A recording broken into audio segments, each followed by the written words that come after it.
그 목사님이 거기까지는 좋았는데 갑자기 신부님 우리 기도하자는 거예요. 당황스럽더라고. 신나게 뭐 놀다가 무슨 기도야.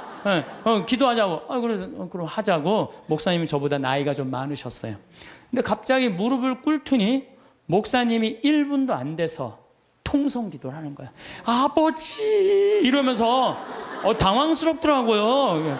아니 우리 신부들이 뭐 아버지 통성기도 해본 나는 한 번도 없거든요. 통성기도를 해본 적이 평생 살면서 통성기도를. 근데 1분 만에 목사님이 아버지 감사합니다 그러는데 나는 이렇게 옆에 앉아갖고 이걸 어떻게 해야 되나, 내가 같이 통성기도를 해야 되나. 근데 뭐 이게 눈물이 나와야지 통성기도를 하잖아.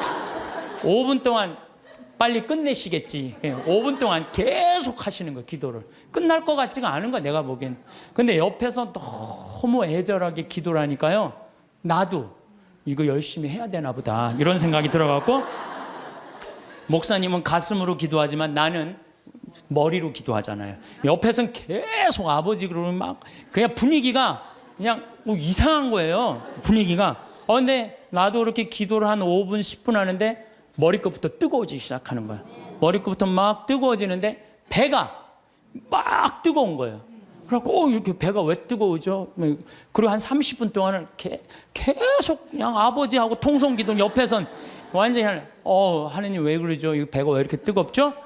그런데요, 그거 기도가 끝났는데 그날 이제 호텔에 가서 잠을 자는데요, 2년 만에 처음으로 한 번도 배 안 아프게 아침 밤 한 9시부터 다음날 6시까지 그대로 잔 거예요. 다음날 일어났는데 내가 2년 동안 맨날 밤마다 배가 이렇게 찢어지듯이 아팠는데 안 아프고 일어난 거예요. 가만히 있어봐. 내가 어젯밤에 한 번도 배가 안 아팠는데 이상하다. 그날 이후부터 오늘 딱 거의 1년이 지났는데 한 번도 배가 안 아픈 거예요.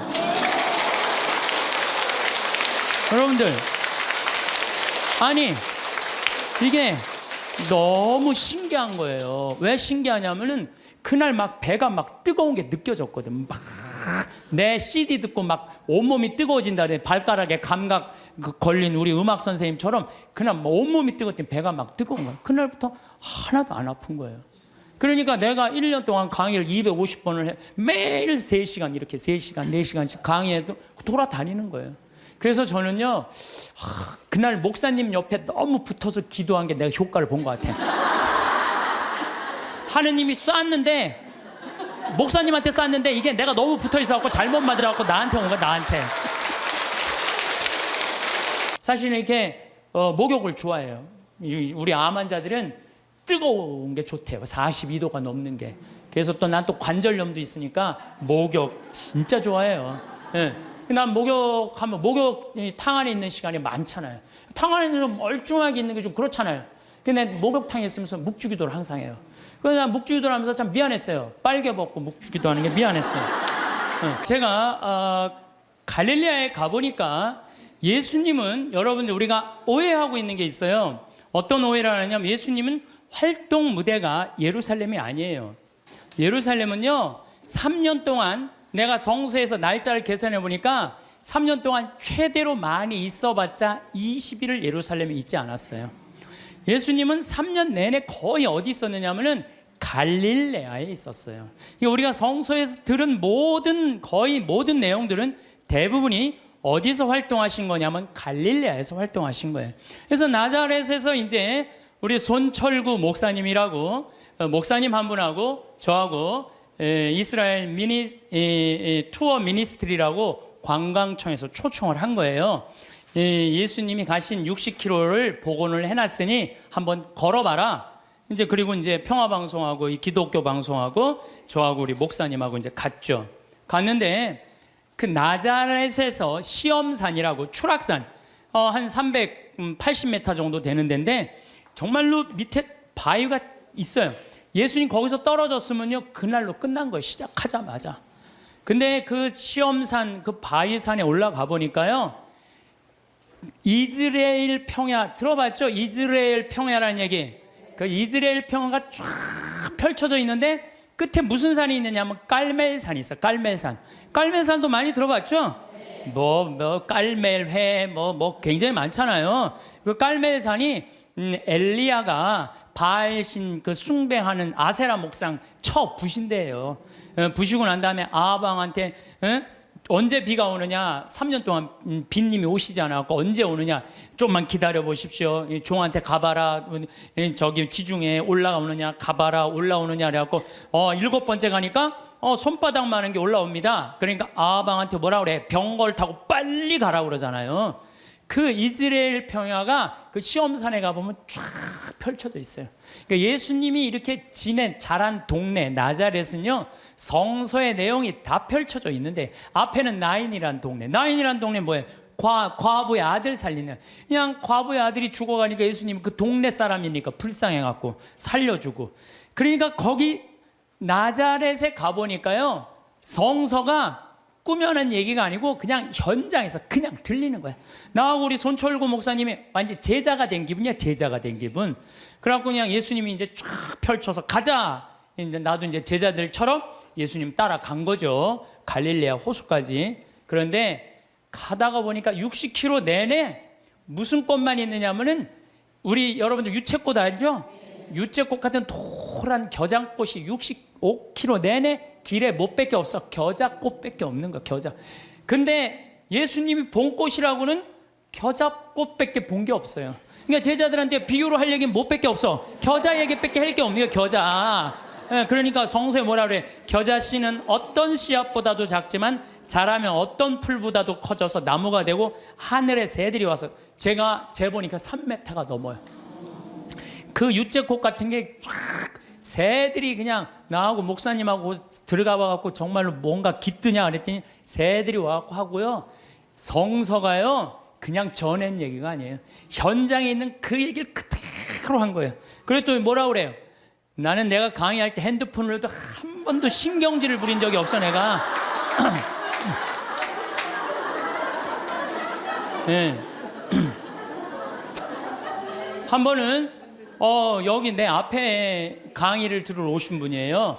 강의를 들으러 오신 분인데 핸드폰이 울리더라고요.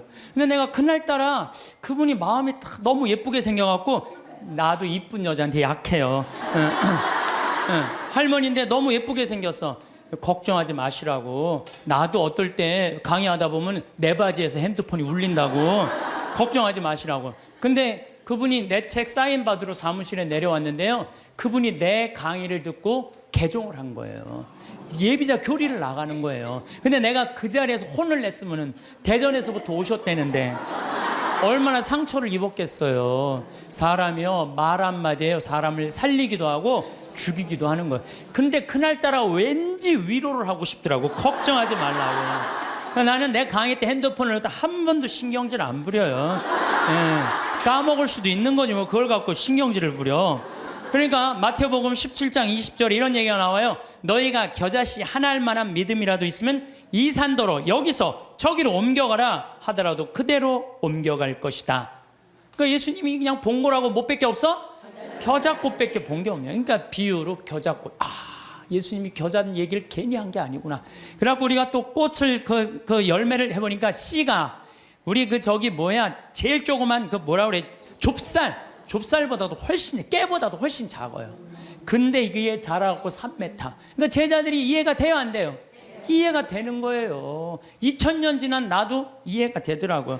또 내가 4월 달에 3월 말서부터 4월 달부터 걷기 시작했는데 아네모네 꽃이 정말 아름다워요. 여러분들 성지순례 예루살렘으로 갈 거 없어요. 가려면 어디로 가야 돼? 갈릴레아를. 갈릴레아는요 북쪽이에요. 북쪽. 남쪽. 예루살렘 남쪽에 있고요. 이 갈릴레아는 여기 사해가 있고 그 위에 예루살렘이 있어요. 여긴 예수님 활동 지역은 갈릴레아예요. 갈릴레아는요 학자를 만들고 싶으면은 예루살렘으로 보내고 돈을 벌게 하고 싶으면 갈릴레아로 가요. 여기는 완전히 옥토예요. 옥토. 경치도 얼마나 좋은지 몰라요. 천국이 따로 없어요. 그러니까 여러분들 맨날 성서 그냥 여기서 뒤져봐야 이해 안 돼요. 집에 있는 반지 팔아서 가보셔요. 현장에 가는 게 중요해요. 현장에. 제발 성지순례 좀 가세요. 성지순례도 내가 말하듯이 가슴이 떨릴 때 가야지 다리가 떨릴 때 가면 안 돼요. 아니 참 아니 여러분들 우리가요 성서 예수님 하느님 나라는요 멀리 있는 게 아니야. 내 현장에 있어. 현장에. 근데 백날 돈 아까워서 거기 예루살렘 갈 거 없어. 갈릴레아만 가면 된다니까. 갈릴레아. 내가 내년 2월 달에 갈릴레아 또 가요. 네.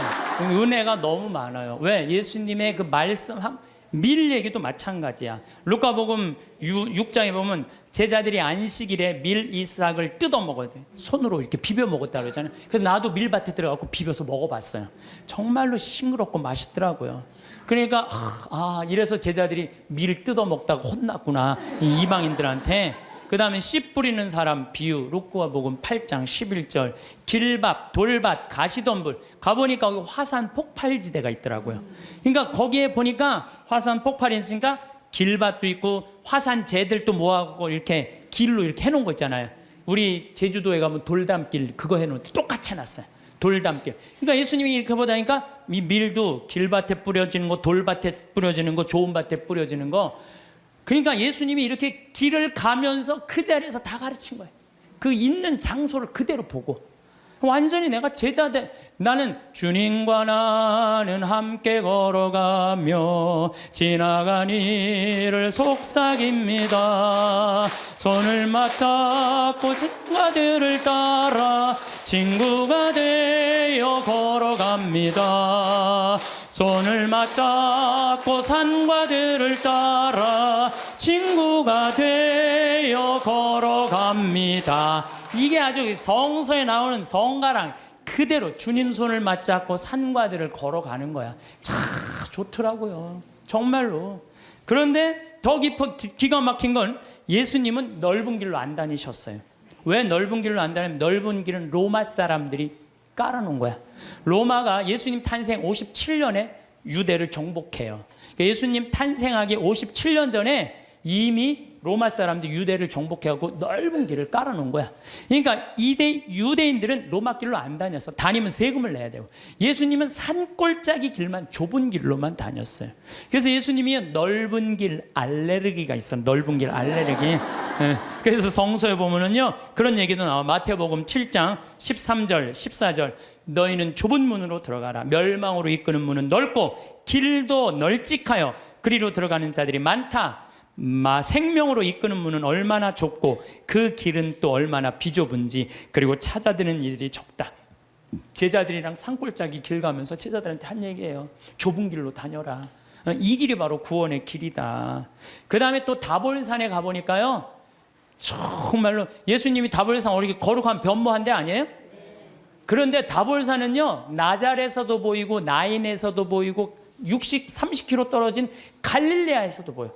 다 보여. 그래서 이름이 다볼산이야. 어쩌면 이름도 그렇게 잘 졌는지 몰라. 아니 2000년 전에 어떻게 이름을 다볼산으로 줬어? 다볼산이 588m예요. 그런데 제가 말하는 300m, 500m는 갈릴레아는 거의 평지예요. 이스라엘 평야의 산만 속 솟고 이렇게 돼 있어요.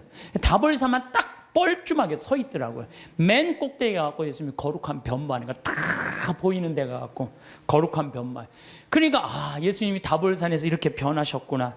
참 좋더라고요. 그래갖고 이제 60km를 계속 걷는데 문제는 내가 그래도 위암 수술한 사람이잖아요. 하루에 10km씩 걷는데 자는데 배가 너무 아픈 거예요. 자는데 계속. 그래서 새벽 4시까지 잠을 못 자는 거예요. 다음날 또 일어나고 또 걷고. 근데 뭐 배 아픈 게 중요한 게 아니야. 걷는데 그냥 너무 좋은 거예요. 목사님이 또 너무 순수하세요. 개신교 제자, 천주교 제자 둘이서 손잡고 가는데 말이 얼마나 잘 통하는지 몰라. 원래 서로 말 안 통하잖아요. 근데 너무 잘 통하는 거예요, 목사님하고. 그런데 이제 어느 정도 도착을 했는데 나자렛이 아래쪽에 있어요. 이렇게 걸어 올라가는 거예요, 북쪽으로. 근데 거의 다 갈릴레아 호수가 막 보이더라고요. 근데 거기에 막달레나라는 지방에를 도착한 거예요. 네, 막달레나라는 지방에 막달레나 많이 어서 듣던 얘기 아니에요? 네. 막달레나 마리아. 그렇죠. 근데 2000년 동안 막달레나라는 지명이 없어졌대요. 그 막달레나라 성서에는 막달레나가 있었는데 막상 학자들이 찾아가봐도 막달라나가 없는 거야. 그 위에 팔레스타인들이 사는 막달라라는 동네가 사는데 거긴 성서에 나오는 거하고 틀린 거예요. 그런데 한 5년 전에 멕시코의 과달루페 수도원, 이 수도원에서 갈릴레아 땅을 산 거야. 호숫가 옆에 땅을 사갖고 이제 거기다 피정집을 짓는다고 땅을 파는데 동네가 하나 나온 거예요. 근데 그 동네를 파다 보니까 막달레나라는 지명이 나온 거예요. 그러니까 예수님이 쫙 가다가 여기가 가파르나움이니까 여길 지나갈 수밖에 없거든요. 이 막달레나 가는데 막달레나의 마리아는요, 물론 성서에 막이 들린 여자 여러 가지 이 얘기가 많이 나오는데 진짜로는 갈릴레아 호수에서 물고기를 잡으면 이 물고기를 잡아서 염장 소금에 절여갖고 수출하던 여자예요. 부자예요, 부자. 예, 수산나, 요한나, 예, 저기 헤로드의 그 집사, 쿠차의 아내, 요한나, 수산나들이 막달레나가 예수님을 뒤에서 재정적으로 도왔다고 성서에 나와요. 내가 또 찾아놨지 또. 예, 예, 성서에 나와요. 이 루카복음 8장 1절에 보면 막달레나 마리아와 헤로드의 집사 쿠자스의 아내 요한나 수산나가 예수님을 도왔다는 거, 재정적으로. 그러니까 막달레나 여자가 여기서 돈을 많던 여자예요, 마리아가. 그러니까 예수님을 도운 거예요. 그래갖고 내가 우리 또 이제 관광청에서 초청을 했으니까 거기 안 보여주더라고요, 개발을 하는데. 근데 우리는 들여다 보여주더라고요. 그 염장한 터 다 있는 거 그대로. 그러니까 막달레나 여자 마리아도 그냥 꾸며낸 여자가 아니에요. 끝까지 예수님을 도왔던 여자죠. 요한나, 수산, 초대 성모 회원 3명, 초대 성모 회원 3명 딱 이 성서 보니까요 너무 좋더라고요. 그래서 여러분들 현장에 가서 봐야 돼요. 맨날 방에 앉아갖고 예수님이 있는 거야, 없는 거야, 예수님이 온 거야, 안 온, 그 소용 없어요. 역사의 현장에 가서 봐야지 살아계신 예수님을 만날 수 있는 거예요. 살아계신. 근데 이제 내가 이제 어디에 도착을 했느냐면은 예수님 산상설교에 도착을 했어요. 산상설교 이제 도착을 해갖고 이제 목사님하고 나오고, 아니 목사님 여기서 5,000명도 먹였대는데 그 많은 사람들한테 어떻게 마이크도 없는데 옛날에 그렇게 설교를 해? 뻥 아니냐? 근데 거기가 이렇게 언덕이 돼 있는 거예요. 이렇게 언덕이. 그래서 목사님하고 나하고 해보자. 그래갖고 100m 정도 떨어져갖고 내가 아래서 목사님 내 말 들려요? 그랬더니 들려. 근데 너무 정확하게 들리는 거예요. 이게 언덕에. 우리처럼 나무가 많으면요 중간에 말이 막히는데 거기 나무가 없잖아요. 그대로 평지 언덕인데 한마디에 그냥 뻥뻥 다 들리더라고요. 그래서 거기서 예수님이 산상설, 진복, 팔단, 행복 선언한대잖아요. 그 목사님이 거기까지는 좋았는데 갑자기 신부님 우리 기도하자는 거예요. 당황스럽더라고. 신나게 놀다가 무슨 기도야. 기도하자고. 그래서 그럼 하자고. 목사님은 저보다 나이가 좀 많으셨어요. 근데 갑자기 무릎을 꿇더니 목사님이 1분도 안 돼서 통성 기도를 하는 거야. 아버지 이러면서 당황스럽더라고요. 아니 우리 신부들이 아버지 통성기도 해본, 나는 한 번도 없거든요. 통성기도를 해본 적이 평생 살면서. 통성기도를 근데 1분 만에 목사님이 아버지 감사합니다 그러는데 나는 이렇게 옆에 앉아갖고 이걸 어떻게 해야 되나, 내가 같이 통성기도를 해야 되나. 근데 이게 눈물이 나와야지 통성기도를 하죠. 5분 동안 빨리 끝내시겠지. 5분 동안 계속 하시는 거예요, 기도를. 끝날 것 같지가 않은 거야, 내가 보기엔. 근데 옆에서 너무 애절하게 기도를 하니까요, 나도 이거 열심히 해야 되나 보다, 이런 생각이 들어갖고, 목사님은 가슴으로 기도하지만 나는 머리로 기도하잖아요. 그래서 예수님 감사합니다. 내가 수술하고 이렇게 이 당신 길을 걸으니까 너무 행복하다고. 그 나자렛에서부터 다볼산 지나고 가나, 나인 이런 거 지나면서 밀반, 겨자, 그다음에 예수님 여기 가시관한 그 사과, 그게 그렇게 아프더라고 해보니까. 그런 거 하는데 옆에서는 계속 아버지 그러면 그냥 분위기가 그냥 이상한 거예요, 분위기가. 근데 나도 이렇게 기도를 한 5분, 10분 하는데 머리끝부터 뜨거워지기 시작하는 거야. 머리끝부터 막 뜨거워지는데 배가 막 뜨거운 거예요. 그래갖고 이렇게 배가 왜 뜨거우죠? 그리고 한 30분 동안을 계속 그냥 아버지하고 통성기도 옆에선 완전히 하느님 왜 그러죠? 이 배가 왜 이렇게 뜨겁죠? 그런데요, 그거 기도가 끝났는데 그날 이제 호텔에 가서 잠을 자는데요. 2년 만에 처음으로 한 번도 배 안 아프게 아침 밤 한 9시부터 다음날 6시까지 그대로 잔 거예요. 다음날 일어났는데 내가 2년 동안 맨날 밤마다 배가 이렇게 찢어지듯이 아팠는데 안 아프고 일어난 거예요. 가만히 있어봐. 내가 어젯밤에 한 번도 배가 안 아팠는데 이상하다. 그날 이후부터 오늘 다 거의 1년이 지났는데 한 번도 배가 안 아픈 거예요. 여러분들, 아니 이게 너무 신기한 거예요. 왜 신기하냐면은 그날 막 배가 막 뜨거운 게 느껴졌거든. 막 내 CD 듣고 막 온몸이 뜨거워진다 그래. 발가락에 감각 걸린 우리 음악 선생님처럼 그날 뭐 온몸이 뜨거웠더니 배가 막 뜨거운 거야. 그날부터 하나도 안 아픈 거예요. 그러니까 내가 1년 동안 강의를 250번을 해. 매일 3시간 이렇게 3시간, 4시간씩 강의해도 돌아다니는 거예요. 그래서 저는요, 그날 목사님 옆에 너무 붙어서 기도한 게 내가 효과를 본 것 같아요. 하느님이 쐈는데, 목사님한테 쐈는데 이게 내가 너무 붙어 있어갖고 잘못 맞으라고 나한테 온 거야, 나한테.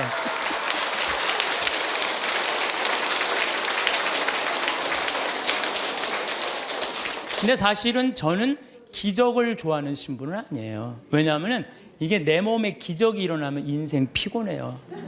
기적이 일어나면 간증회로 돌아다녀야 될 거 아니에요. 그렇죠? 여러분들 기적이 일어나고 삶에 하나님의 은총에 꽉 있으면 간증 안 하면 그거 달란트, 마태복음 25장에 내가 너한테 달란트 5개 줬다.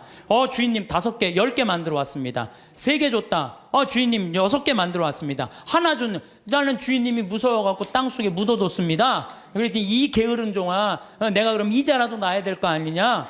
은총을 줬는데 말 안 하고 가만히 있고 살면은 내가 나중에 하나님한테 어떻게, 난 그래서 은총 주지 말라 이거예요.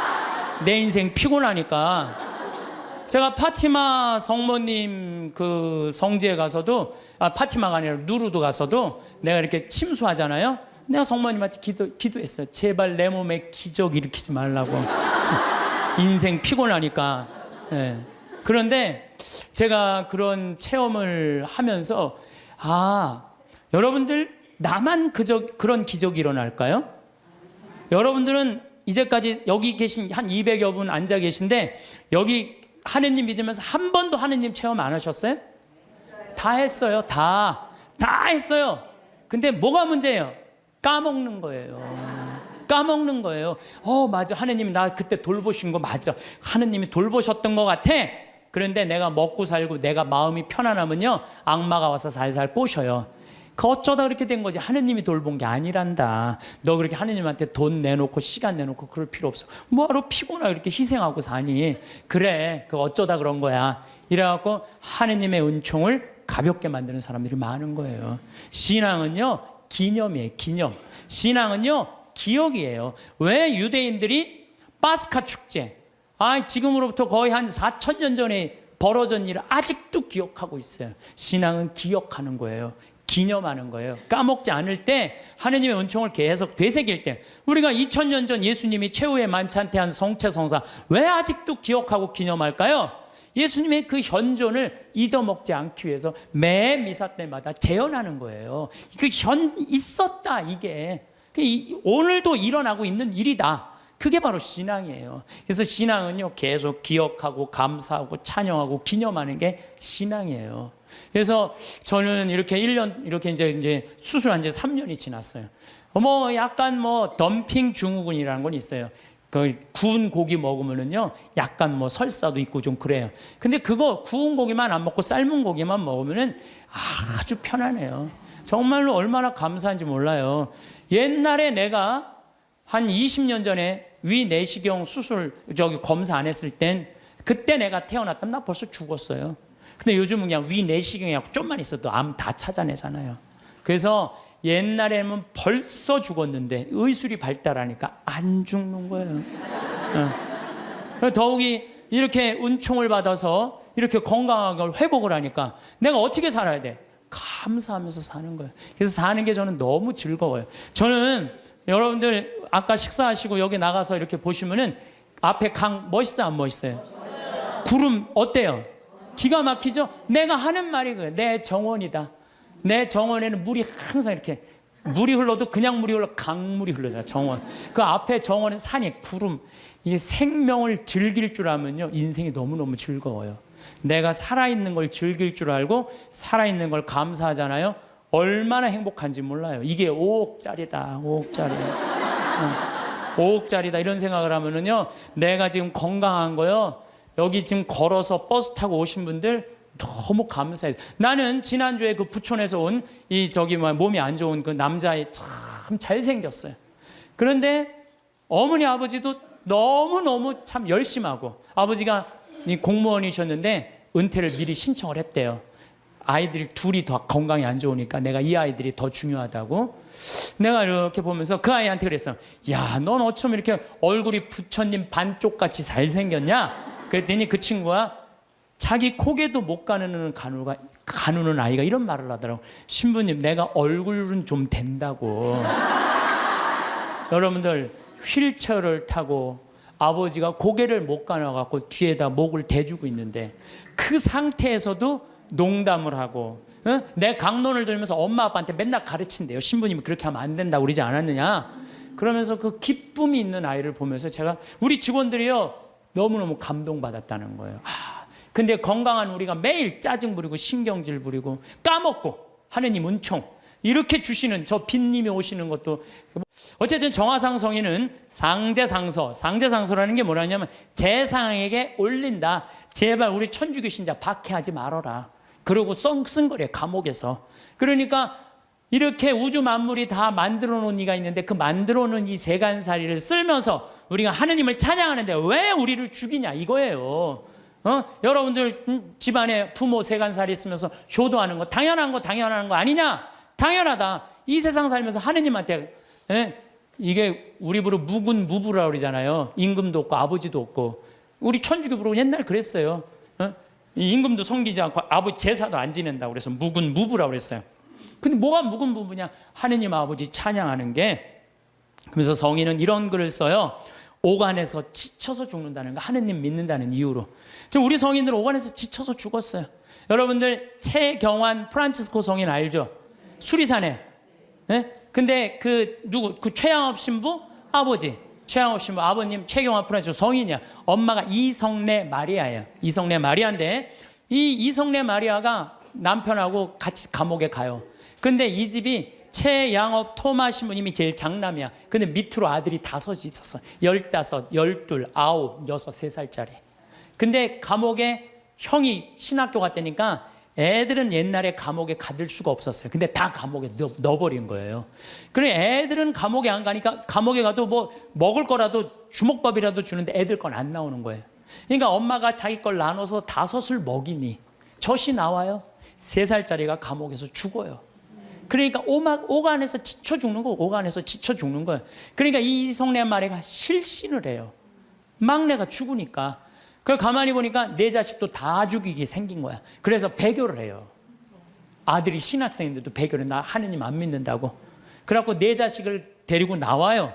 데리고 나오는데 미치겠는 거야. 남편은 순교를 했지. 아들은 신학교 신부님 된다고 마커로 유학을 갔지. 자기가 배교를 한 게 너무 괴로운 거야. 그래갖고 애들이 구걸하러 나간 사이에 다시 감옥에 가요. 나 하느님 다시 믿는다고. 그러니까 이 내 자식이 3살짜리 죽고 이제 6살서부터 동냥을 하면서 동냥을 해갖고 엄마 먹을 걸 갖다 주는 거예요. 근데 이제 엄마가 참수가 결정이 돼요. 그 얘기를 듣고 이 내 자식이 어떻게 하는 줄 알아요? 구걸을 한 걸 다 모아갖고 희광이를 찾아가요. 희광이를 찾아갖고 우리 엄마 목 자를 때 한 번에 잘라달라고. 왜냐하면 옛날에요 참수할 때요 이 일부러요 칼을 안 갈아요. 여러 번 쳐서 죽였어요. 우리 김대건 신부님이 6번째 칼에 떨어져요 목이. 그러니까 생각을 해봐. 이렇게 치고 그러니까 아주 비참하게 죽이는 거예요. 근데 이 내 자식이 구걸한 걸 갖고 와갖고 우리 엄마 거지들이 와갖고 우리 엄마 이성래 마리아인데 죽을 때 한 번에 쳐달라고. 그걸 받고 이 희광이가 밤새 칼을 갈아요. 그래갖고 엄마를 한 번에 목을 쳐줘요. 그러니까 하느님 믿는다는 이유로 오간에서 지쳐서 죽고 목매 죽었던 거야. 그러니까 이 집안 식구 근데 더 기가 막힌 건요. 내가 이 집안을 추적을 해봤어요. 아들이 4이잖아요. 근데 이 집에 신부가 12, 수녀님이 9명 나왔어. 원주 그 책이시면 그 집 자손이 직계 자손인 거예요. 그러니까 이 집안은 하느님 믿는다는 이유로 모든 거 다 잃어버리고, 그리고 이 4대가 걸쳐 내려왔는데도 어떻게? 그 집안에서 신부가 12, 수도자가 9명이 나온 거예요. 대단하죠. 그렇죠? 오간에서 성인 말이 그래.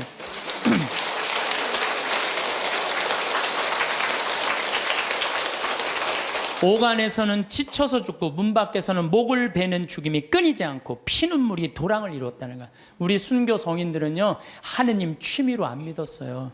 하느님 어떻게 믿었어? 목숨을 걸고. 하느님 어떻게? 꽉 잡고 살았어요. 하느님. 요즘 우리 현대인들처럼 그냥 설렁설렁 나가고 싶으면 나가고 안 나가고 싶으면 안 나가고 이렇게 믿지 않았다는 거예요. 그러니까 성인이 이런 얘기를 해요. 통곡하는 소리 하늘까지 부풀어 올라 아비는 자식을, 형은 아우를 부르미 막다른 대로 쫓긴 사람이 몸돌이킬 데가 없습니다. 이게 무슨 얘기냐면 정화상 성인도 마찬가지야. 아버지 정약종 아우스틴 1801년에 순교하세요. 아버지가 초대 명도의 회장, 지금 명동 성당의 교우들 회장이었어요. 근데 정철상 가롤로 아들 1801년에 아버지하고 아들하고 같이 죽어요. 그러니까 여기서 무슨 얘기 나와? 아비는 자식을 부른다 이거. 내 아버지 아들 부르고 죽었다 이거예요. 형은 아우 정철상 가롤 동생이 정화상 성이잖아요. 동생 죽었다는 거예요. 더욱이 유소사 채칠리아 정정의 엘리사벳, 그러니까 정화상 성인은 5이 다 죽은 거야. 아버지 정약종, 정철상 가롤로, 유소사 채첼레, 정정 엘리사벳, 정화상 바오로스 5 다 죽은 거야. 하느님 믿는다는 이유 하나로. 그런데 유소사 채칠리아는요 230대를 맞아요. 매를. 곤장을 여러분들 맞는다는 게 뭔지 알아요? 곤장? 이 최하원이라고 영화 감독이 있어요. 1982년에 순교전 찍은 영화 감독이 있는데 이분이 한 얘기예요. 그때 엑스트라 하루 일당이 5,000원이었대요. 근데 도대체 곤장을 맞으면 얼마나 고통스러운지 하루에 2만 원을 걸고 엑스트라 중에 지원자를 찾았대요. 하루 종일 나오면은 5천 원인데 한 대 맞으면 2만 원인데 한 4대만 맞으면 한 달 뭐 일주일 거 되잖아요. 그러니까 한 사람이 내가 맞겠다고 나섰대요. 그래갖고 물을 뿌리고 그 똑같은 곤장 이거를 한 대를 딱 때리니까 이만큼 살이 부풀러 오르더래요. 2대를 때리니까 피가 터지더래요. 2대 이상을 못 때렸대요. 이런 곤장을 72살 먹은 유소사 채칠리아가 230대를 맞은 거예요. 그러니까 옛날에 맷독에 맞아 죽는다는 얘기 있죠? 그러니까 죽은 거예요. 그 구데기가 끓고. 이 구데기 끓는 건 김대건 신부님 많이 맞아갖고 구데기 끓는다고 그러잖아요. 8월 달에 잡혀갖고 9월 달에 순교했으니까 그 더운에 두드리면 구데기. 그 썩는 거죠. 저 정정의 엘리사벳 320대를 맞고 아버지하고 똑같이 서서문에서 목 잘려 죽어요.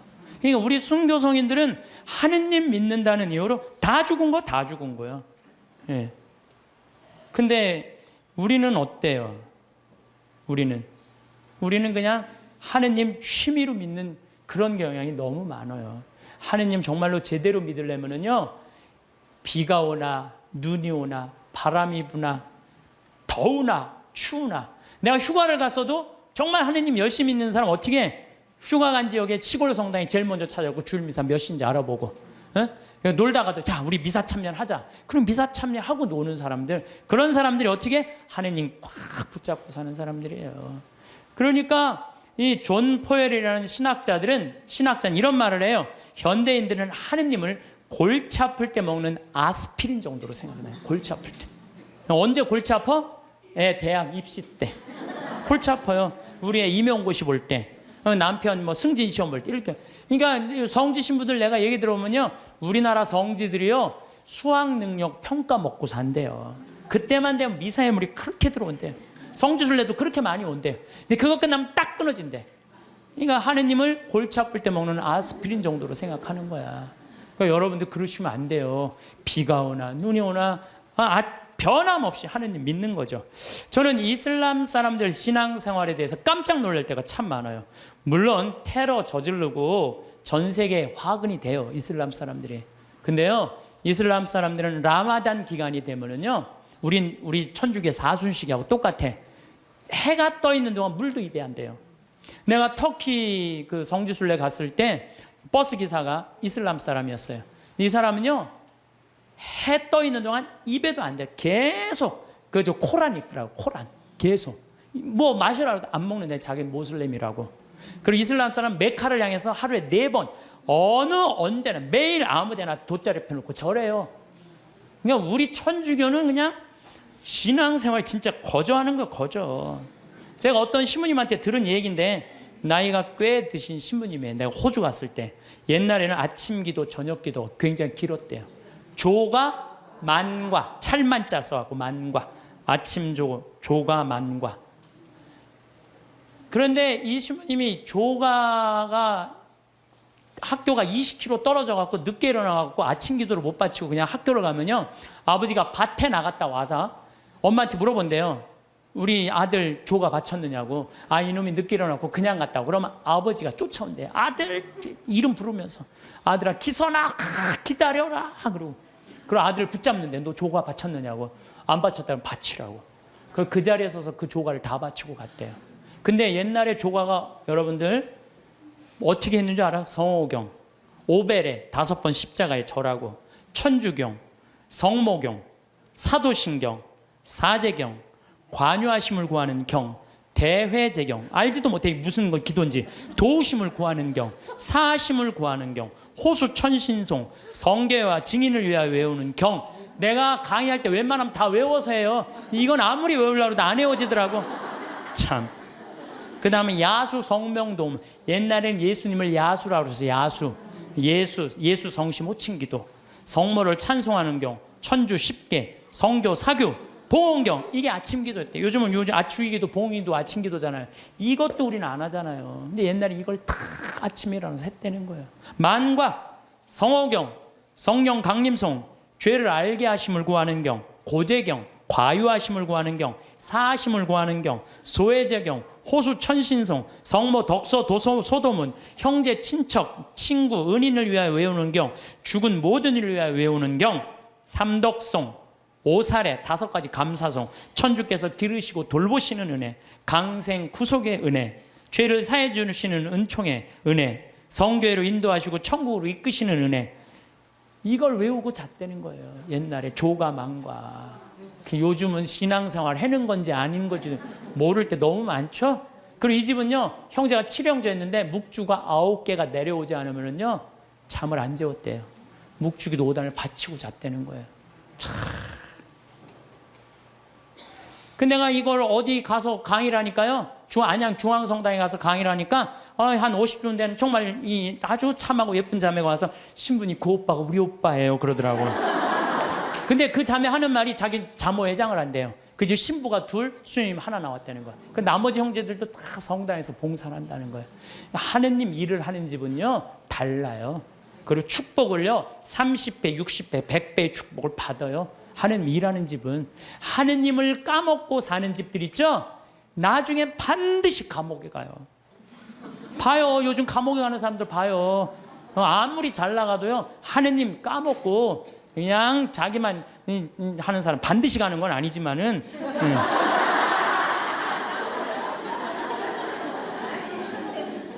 요즘처럼 성당 가려면 가고 말려면 말라는 식의 신앙교육이 아니었다는 우리 선조들은.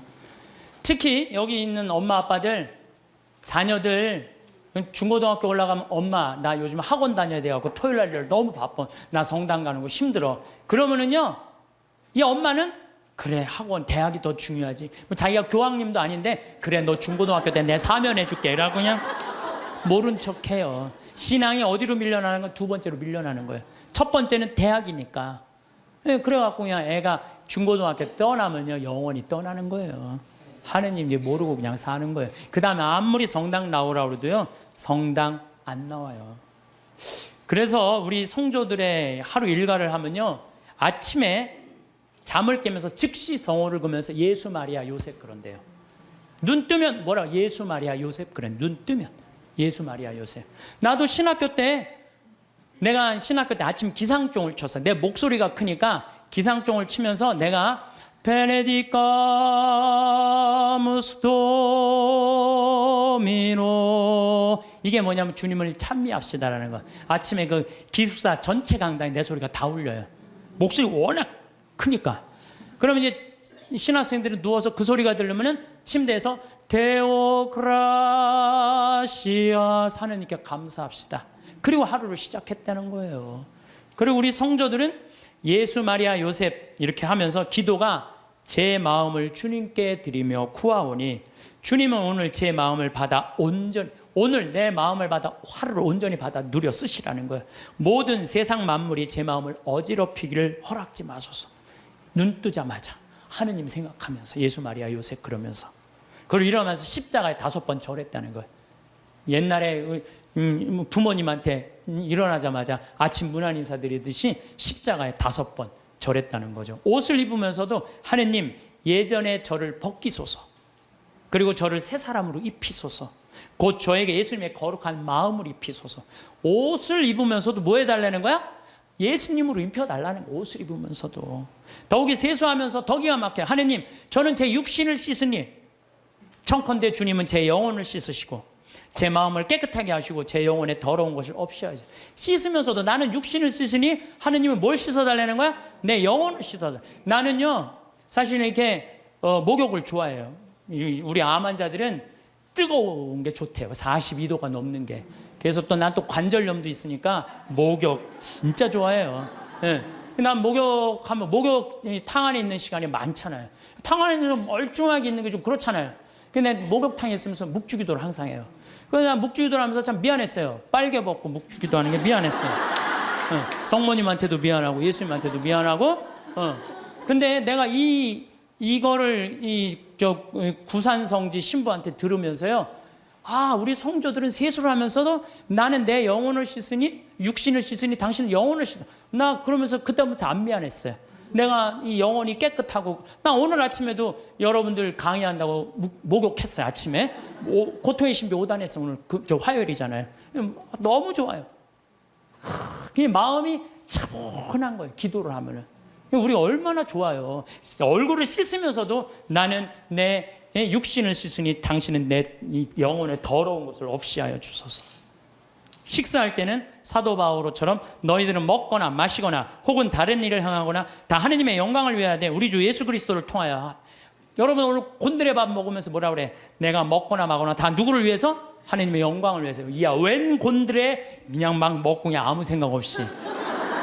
내가 먹는 이 힘도 다 누구를 위해서 쓰는 거야? 하느님의 영광을 위해서 쓴다. 하느님의 영광을 위해서. 야, 나는 우리 선조들 이렇게 사는 모습을 보면서 정말 반성 많이 했어요. 그리고 일할 때 제 본분을 다하여 생활하면 저를 위함이 아니라 하느님을 위하며, 재물을 탐함이 아니며 교만함을 위함이 아니며 쾌락을 도모함이 아니라 겸손과 공로와 순명함을 위하며 땅에서 갚음을 바라지 않고 하늘에서 갚음을 바라나이다. 일을 하면서도 그 잘 때 제 영혼을 주님 손에 드리나이다. 거룩한 죽음을 맞게 하소서. 성도들은 하루 종일 하느님 속에서 살았다는 거예요. 그래서 내가 신학교 때 우리 신학생들이 모여갖고 한번 얘기해. 야, 우리 하루 성호 몇 번 긋냐? 하루 성호를 몇 번, 57번을 긋더라고. 하루 종일. 일어나서 긋죠? 아침밥 먹을 때 4번 긋죠? 그렇잖아요. 주님, 성부와 성자 성 주님 은혜로 내려주신 우주가 강복하소서 성호 또 긋잖아요. 다 먹고 전능하신 주님을 찬미합시다. 그리고 그냥 세상을 떠난 모든 교우들이 천재자비하시며 평안히 또 그 4번 긋잖아요. 밥 3끼만 먹어도 12번을 긋는 거예요. 12번. 그렇죠? 근데 우리는 어떻게 해요? 먹을 땐 긋는데도 또 먹고 나면 또 안 긋는 사람들 많아요. 예. 먹고 나면 안 긋는 사람들 많아요. 그 다음에 신학교 때 아침 성물대 할 때 긋죠. 즉가리안 노래할 때 긋죠. 강복 받을 때 긋죠. 미사할 때 긋죠. 미사할 때 복음할 때 3번 긋잖아. 조그만 거 이렇게 3번. 네, 3번. 끝날 때 이것만 해도 5번, 10번입니다. 수업 시작할 때 긋고 끝날 때 긋고. 신학교는요, 체육 시작할 때도 가요. 운동할 때도 긋고. 간식 먹을 때도 거. 요즘 어떤 신부님은 1,000원 이하는 긋지 말라고. 1,000원 이하도 거요. 네, 네. 1,000원 이하도 그세요. 1,000원 이하도 그셔. 그래갖고 정말 나는 우리 지금 500만 천주교 교우들이요, 밥 먹을 때, 그리고 지나가면서 불쌍한 사람 볼 때도 없고, 만약에 누구 교통사고 나는데 누구 피했으면 아이고 감사합니다 긋고, 그리고 여러분들 운전할 때, 탈 때 긋고, 내릴 때 감사하다고 긋고, 이것만 거도요 최소한 30번 이상은 커요. 성어를 많이 금은 글수록요, 이거 내가 누구 자식이라는 거야? 하느님의 자식이라는 거예요. 루카복음 12장 8절에 보면 내가 너희에게 말한다. 누구든지 사람들 앞에서 나를 안다고 증언하면 사람의 아들도 하느님의 천사들 앞에서 그를 안다고 증언할 것이다. 근데 여러분들 밥 먹을 때 남들이 보면 성당 안 다니는 친구들이 있으면 성호 걷는 거 좀 창피하잖아요. 그러니까 안 거. 그러면 안다고 증언하는 거 아니잖아요. 그럼 예수님도 하느님 천사 앞에서 안다고 증언할 것 같아요? 안 할 것 같아요? 증언 안 해. 그세요, 자신 있게. 한 번 긋고 두 번 그면요 점점 자신 있어져요. 그세요. 미안할 거 하나 없어요. 왜? 하느님 꽉 붙잡고 살려면 어떻게? 거야 돼요. 그 긋는 사람이 죽을 때 가슴에 뭐가 있는 사람들이야? 여건 있는 사람들이야. 그런 사람들 죽을 때 어떻게 주소가 씩 웃으면서 죽을 수 있는 거예요. 아, 근데 그냥 밥 먹을 때 미안하다고 안 긋고, 다른 친구들한테 창피하다고 안 긋고, 성당도 나가고, 나갈 날 안 나가고, 이런 사람 죽을 때 불안해요. 초조하게 죽는단 말이에요. 하나님 꽉 붙잡고 사시면서, 정말 여건에, 가슴 안에 있는 여건 찢지 마세요. 찢지 마시고, 꼭 간직하다가, 여러분들 언제 어느 순간에 돌아가셔도, 난 이제 어디 간다? 하나님 아버지 집에 간다. 그런 분들은 절대 죽음이 우리를 불안하게 안 한다는 거예요. 신부님, 이렇게 신앙 강요하다가는요, 우리 집 자식들 다 가출합니다. 다 가출합니다. 요즘 시대가 어느 시대인데 그렇게 물론 우리가 신앙 교육을 잘못하는 게 있어요. 유대인들은요, 삶과 신앙을 분리하지 않습니다. 제가 작년에 그 이스라엘 갔다 왔을 때 이 이스라엘에서 초청을 했으니까 보통 성지순례 갈 때는 성지순례 온 사람들끼리만 묶어갖고 호텔로 가잖아요. 근데 이번에는 전부 유대인들 머무르는 호텔을 다 갔어요. 근데 유대인들 머무르는 호텔도 또 완전히 오리지널 종교인들이 모이는 데가 있어요. 그래서 내가 하루는 내려가서 밥을 먹으려는데 잘못 찾아갖고 걔네들 간 데로 간 거예요. 분위기가 이상하더라. 다 머리 이상한 거 쓰고 다른 데 앉아 있었어요. 그런데요, 제가 놀라운 장면을 봤어요. 아버지, 엄마, 아들, 딸들이 있는데 아들이 중학교 2학년쯤 돼보는 아이야. 머리에 키파라고 동그란 모자를 쓰고 모세오경, 토라를 걔네들은 성서를 읽으면서 흔들면서 읽어요. 이러고 계속 밤 나오기 전까지 계속 읽는 거예요. 근데 아버지가 그걸 흐뭇하게 지켜보더라고요. 근데 저쪽에 식탁에 앉은 놈도 이러고 저쪽에 있는 걔네들이요, 누구나 다 안식일날 그날 이렇게 탁 이러고 성서를 읽더라고요. 우리나라에 지금 성당 다니는 애들이 밥 먹기 전에 어디 여행 가서 성서 이렇게 이러고 읽는 애들이 있어요? 한 명도 없어요. 삶과 신앙이 분리되어 있는 거예요. 성당 따로, 세상살이 따로 하는 거예요. 근데 유대인들은 성당과 세상살이를 분리하지 않는 거예요. 그러니까 우리나라는 이렇게 보면은 엄마는 성당 레지오 열심히 해, 아빠는 사목회 열심히 해, 애는 청년회 열심히 해, 딸은 성가대 열심히 해. 바깥에 나가서는 진짜 열심히 하는데 집에 들어와서는 서로 성당 안 다니는 척해요. 집에 들어와서는 같이 모여갖고 기도하거나 찬양하거나 마지막 기도 안 한다는 얘기예요. 저는 미사 끝날 때 우리 직원들하고 할 때는 나는 미사 끝나고 난 다음에 직원이 네다섯 명이잖아요. 그러면요, 주군을 위한 기도, 형제를 위한 기도, 부모를 위한 기도, 자녀를 위한 기도, 부부를 위한 기도 다 바쳐요. 왜 바치느냐? 바치면요 재밌어요. 그걸 바치면요 신나요. 왜? 이번에는 부부를 위한 기도, 이번엔 부모를 위한 우리 엄마 아버지, 자녀를, 나는 자식은 없지만 우리 조카를 위한 조카 다 하면요, 기도를 우리가요, 묵상 기도도 중요하지만 염경 기도도 중요해요. 염경 기도 참 중요한 거예요. 그래서 묵상 기도, 염경 기도, 관상 기도 다 있는데 기본은 뭐야? 염경 기도예요. 이게 아무것도 아닌 것 같아도 여러분들 신앙을 굉장히 업을 시켜주는 거예요. 성서 읽는 것도 중요하죠. 그러니까 유대인들은요, 노벨상을 179명이 탔어. 179명. 우리나라 딱 한 명 탔는데. 근데 유대인이 머리가 좋을 것 같아요? 유대인이 IQ가요, 전 세계에서 26위예요. 전 세계에서 IQ 제일 좋은 나라는 우리나라예요. 2등은, IQ 1등은 홍콩, 2등은 우리나라, 3등은 북한이에요. 근데 IQ 유대인은 평균이 95밖에 안 돼. 우리는 106인데. 근데 왜 이렇게 유대인이 잘 나갈까요? 오늘도 황창현 신부님의 행복 특강 잘 들으셨나요? 이어서 나이 들수록 들으면 도움이 되는 지혜의 말씀을 들려드리겠습니다. 요양원에 들어가기 전날 밤, 한 할머니가 아들에게 적은 편지가 화제가 되고 있습니다. 집에 모시고 싶었던 아들과 반대하는 며느리, 부부의 다툼 끝에 어쩔 수 없이 요양원에 들어가기로 한 할머니가 아들에게 적어둔 편지라고 합니다. 오늘 이야기는 남의 이야기가 아니라고 생각합니다. 같이 들으면서 깨닫는 시간이 되면 좋을 것 같습니다. 그럼 편지 내용을 지금부터 소개해 드립니다. 아들아, 결혼할 때 부모 모시는 여자 택하지 말아라. 너는 엄마랑 살고 싶겠지만 엄마는 이제 너를 벗어나 엄마가 아닌 인간으로 살고 싶단다. 엄마한테 효도하는 며느리를 원하지 말아라. 너의 효도는 너가 잘 사는 걸로 족하거늘. 내 아내가 엄마 흉을 보거든 내 속상한 거 충분히 이해한다. 그러나 그걸 엄마한테 옮기지 말아라. 엄마도 사람인데 알고 기분 좋겠느냐.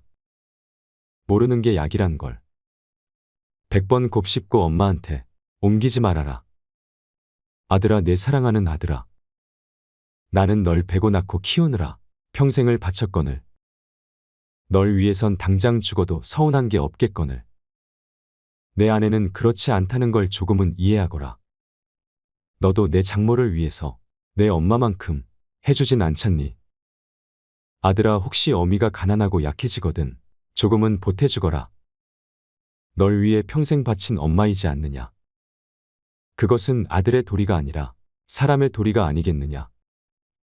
독거노인을 위해 봉사하는 사람들도 있는데 어미가 가난하고 약해지는데 자식인 내가 돌보지 않는다면 어미는 얼마나 서럽겠느냐. 널 위해 희생했다 생각하지는 않지만 내가 자식을 잘못 키웠다는 자책은 들지 않겠니? 아들아, 내가 멀리 있다 할지라도 명절이나 애미 애비 생일은 좀 챙겨주면 안 되겠니? 내 생일 여태까지 한 번도 잊은 적 없이 그날 되면 배 아파 낳은 그대로 그때 그 느낌 그대로 꿈엔들 잊은 적 없는데 내 아내에게 떠밀지 말고 내가 챙겨주면 안 되겠니? 받고 싶은 욕심이 아니라 잊혀지고 싶지 않은 어미의 욕심이란다. 아들아, 내 사랑하는 아들아. 이름만 불러도 눈물 아릿한 아들아. 내 아내가 이 어미에게 효도하길 바란다면 내가 먼저 내 장모에게 잘하려무나.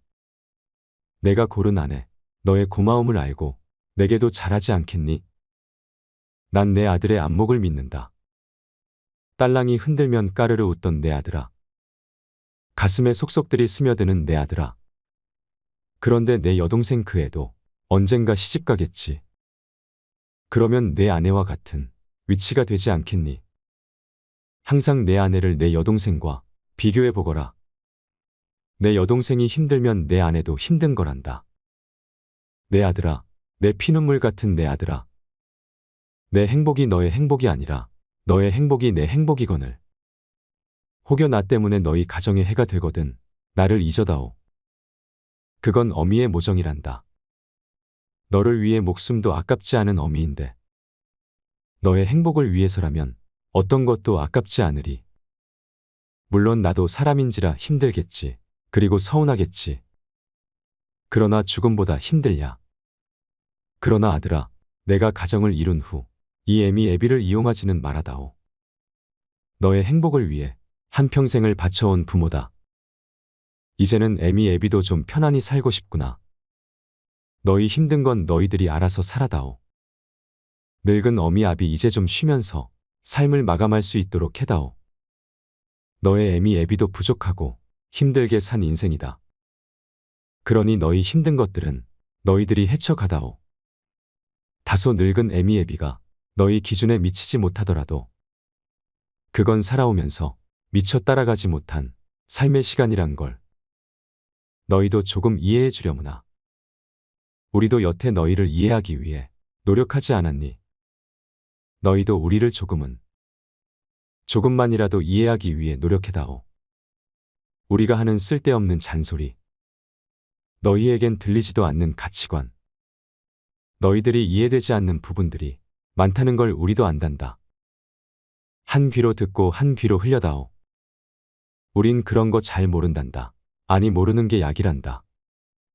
아들아, 우리가 원하는 건 너희의 행복이란다. 그러나 너희도 늙은 어미 아비의 행복을 침해하진 말아다오. 손자 길러 달라는 말 하지 말아라. 너보다 더 귀하고 이쁜 손자지만 매일 보고 싶은 손주들이지만 늙어가는 나는 내 인생도 중요하더구나. 강요하거나 은근히 말하지 말아라.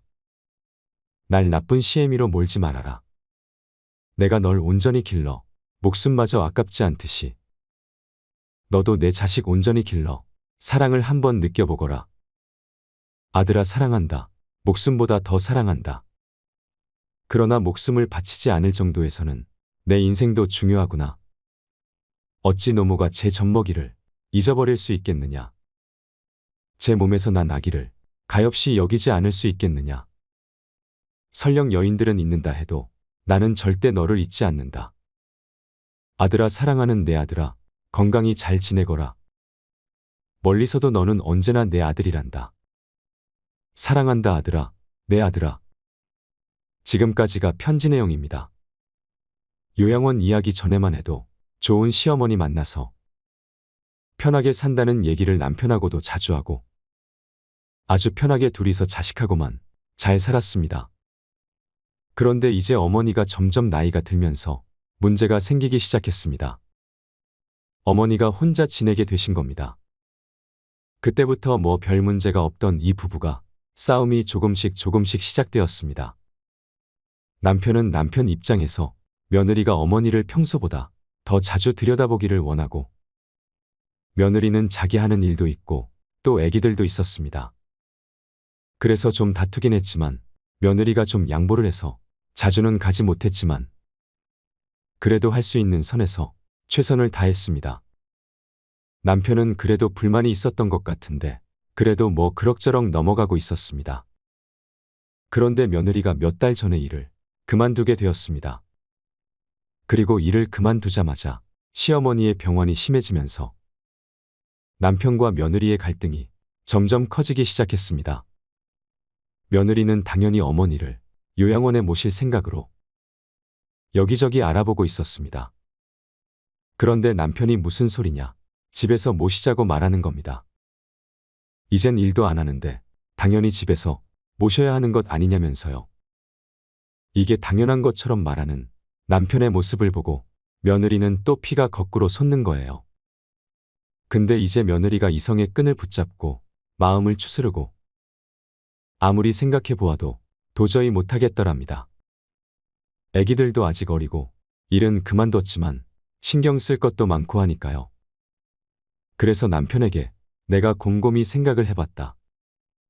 근데 아무리 생각해도 도저히 힘들 것 같다. 이렇게 차분하게 이야기를 했습니다. 그런데도 남편은 막무가내로 그냥 무슨 소리 하는 거냐.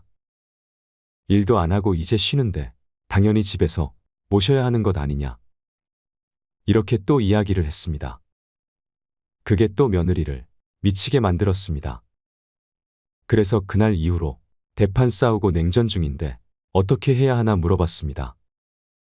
요즘 시대가 많이 변하고 흔히 이야기하는 고령화 시대라고 합니다. 고령화 시대에 접어들면서 주위에서 너무 많이 만나볼 수 있는 고민입니다.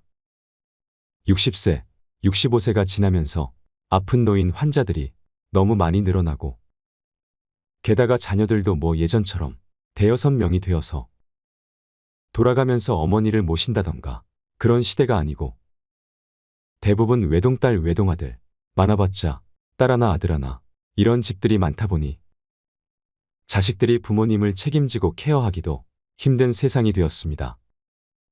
그런데 또 여전히 사고방식은 유교적인 사고방식이 남아서 어떻게 우리 어머니를 요양원에 모실 수 있겠어? 이렇게 생각합니다. 저는 일단 잠시라 할지라도 어머니를 집에 모셔보는 것이 어떨까 생각이 듭니다. 요양원에 들어가서 어머니의 건강이 악화되셔서 돌아가시면 죽을 때까지 평생 남편의 원망을 듣지 않겠습니까? 너가 어머니 안 모셔서 우리 엄마가 죽었다. 이러지 않겠습니까? 남편의 원망을 평생 듣고 살 자신이 있다면 그냥 안 모셔도 됩니다. 그래서 원망을 조금 덜 듣고 싶으면 일단은 잠깐이라 할지라도 잠깐 모셔보는 겁니다. 그 다음에 애기도 있고 뭐 신경 쓸 것도 많고 하니까 본인이 다 모시지 말고 요양원 보내려고 생각하면 돈 좀 쓸 생각을 한 거 아닙니까? 그 돈에서 조금 빼서 집으로 와서 도와주는 요양보호사 분들이 있습니다. 그분을 몇 시간, 일주일에 며칠 이렇게 고용을 하는 겁니다. 치매 환자나 중병 환자랑 24시간 같이 있는 건 나도 힘들고 그 시어머니도 힘듭니다. 그 시어머니 입장에서도 뭐 며느리 눈칫밥 먹으면서 집에 들어오고 싶었겠습니까? 혼자 노인대학도 다니고 친구도 만나고 그러고 사는 게 낫지. 근데 몸이 안 좋으니까 어쩔 수 없이 아들 턱 좀 보려고 하는 겁니다. 그래서 집에 모시되 요양보호사분들 오시는 날, 오시는 시간에는 밖에 나가서 바람도 쐬고 내 할 것도 하고 그렇게 지내야 합니다. 그렇게 해서 내 시간을 갖지 않고 하루 종일 환자를 보고 있으면 침대에 들어앉아 있는 이 시어머니가 점점 미워집니다. 그래서 남편이랑 깊은 이야기를 해야 합니다. 그래 어머니 내가 모실게. 그런데 내가 하루 종일 어머니랑 붙어 있을 수는 없다.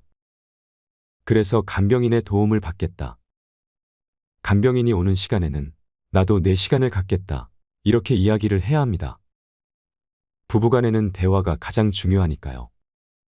대화를 해서 풀어내야 합니다. 근데 이제 이런 이야기 없이 남편이랑 며느리가 죽기 살기로 싸우니까 엄마가 눈치가 없겠습니까? 둘이 자기 때문에 싸운다는 걸 당연히 알 것 아닙니까? 그래서 어머니가 아들에게 편지를 이렇게 적어두고 요양원으로 들어가신 겁니다. 주위의 소중한 분들에게도 공유해 주시면 좋을 것 같습니다. 한 번 더 들으시면 가슴에 더욱 새겨질 것입니다. 반복 재생합니다.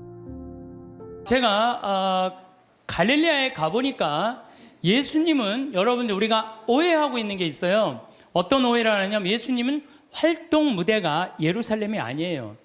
예루살렘은요 3년 동안 내가 성서에서 날짜를 계산해 보니까 3년 동안 최대로 많이 있어봤자 20일을 예루살렘에 있지 않았어요. 예수님은 3년 내내 거의 어디 있었느냐면은 갈릴레아에 있었어요. 우리가 성서에서 들은 거의 모든 내용들은 대부분이 어디서 활동하신 거냐면 갈릴레아에서 활동하신 거예요. 그래서 나자렛에서 이제 우리 손철구 목사님이라고 목사님 한 분하고 저하고 이스라엘 투어 미니스트리라고 관광청에서 초청을 한 거예요. 예수님이 가신 60km를 복원을 해놨으니 한번 걸어봐라. 이제 그리고 이제 평화방송하고 이 기독교 방송하고 저하고 우리 목사님하고 이제 갔죠. 갔는데 그 나자렛에서 시험산이라고 추락산 한 380m 정도 되는 데인데 정말로 밑에 바위가 있어요. 예수님 거기서 떨어졌으면요 그날로 끝난 거예요. 시작하자마자. 근데 그 시험산 그 바위산에 올라가 보니까요 이스라엘 평야 들어봤죠? 이스라엘 평야라는 얘기. 그 이스라엘 평야가 쫙 펼쳐져 있는데 끝에 무슨 산이 있느냐면 깔멜산이 있어. 깔멜산. 깔멜산도 많이 들어봤죠? 깔멜회 굉장히 많잖아요. 그 깔멜산이 엘리야가 바알신 그 숭배하는 아세라 목상 쳐 부신대요. 부시고 난 다음에 아방한테 언제 비가 오느냐? 3년 동안 빈님이 오시지 않았고 언제 오느냐? 좀만 기다려 보십시오. 종한테 가봐라. 저기 지중해 올라오느냐? 가봐라. 올라오느냐? 그래갖고 7번째 가니까 손바닥 많은 게 올라옵니다. 그러니까 아방한테 뭐라 그래? 병걸 타고 빨리 가라 그러잖아요. 그 이스라엘 평야가 그 시험산에 가보면 쫙 펼쳐져 있어요. 그러니까 예수님이 이렇게 자란 동네 나자렛은요 성서의 내용이 다 펼쳐져 있는데 앞에는 나인이란 동네. 나인이란 동네 뭐예요? 과부의 아들 살리는. 그냥 과부의 아들이 죽어가니까 예수님은 그 동네 사람이니까 불쌍해갖고 살려주고. 그러니까 거기 나자렛에 가보니까요 성서가 꾸며낸 얘기가 아니고 그냥 현장에서 그냥 들리는 거야. 나하고 우리 손철구 목사님이 완전 제자가 된 기분이야. 제자가 된 기분. 그래갖고 그냥 예수님이 이제 쫙 펼쳐서 가자. 이제 나도 이제 제자들처럼 예수님 따라간 거죠. 갈릴레아 호수까지. 그런데 가다가 보니까 60km 내내 무슨 꽃만 있느냐면은 우리 여러분들 유채꽃 알죠? 유채꽃 같은 노란 겨장꽃이 65km 내내 길에 못밖에 없어. 겨자꽃밖에 없는 거야. 겨자. 근데 예수님이 본 꽃이라고는 겨자꽃밖에 본 게 없어요. 그러니까 제자들한테 비유로 할 얘기는 뭐밖에 없어. 겨자 얘기밖에 할 게 없네요. 겨자. 예, 그러니까 성서에 뭐라 그래? 겨자 씨는 어떤 씨앗보다도 작지만 자라면 어떤 풀보다도 커져서 나무가 되고 하늘의 새들이 와서, 제가 재보니까 3m가 넘어요. 그 유채꽃 같은 게 쫙 새들이 그냥 나하고 목사님하고 들어가 봐갖고 정말로 뭔가 깃드냐 그랬더니 새들이 와갖고 하고요.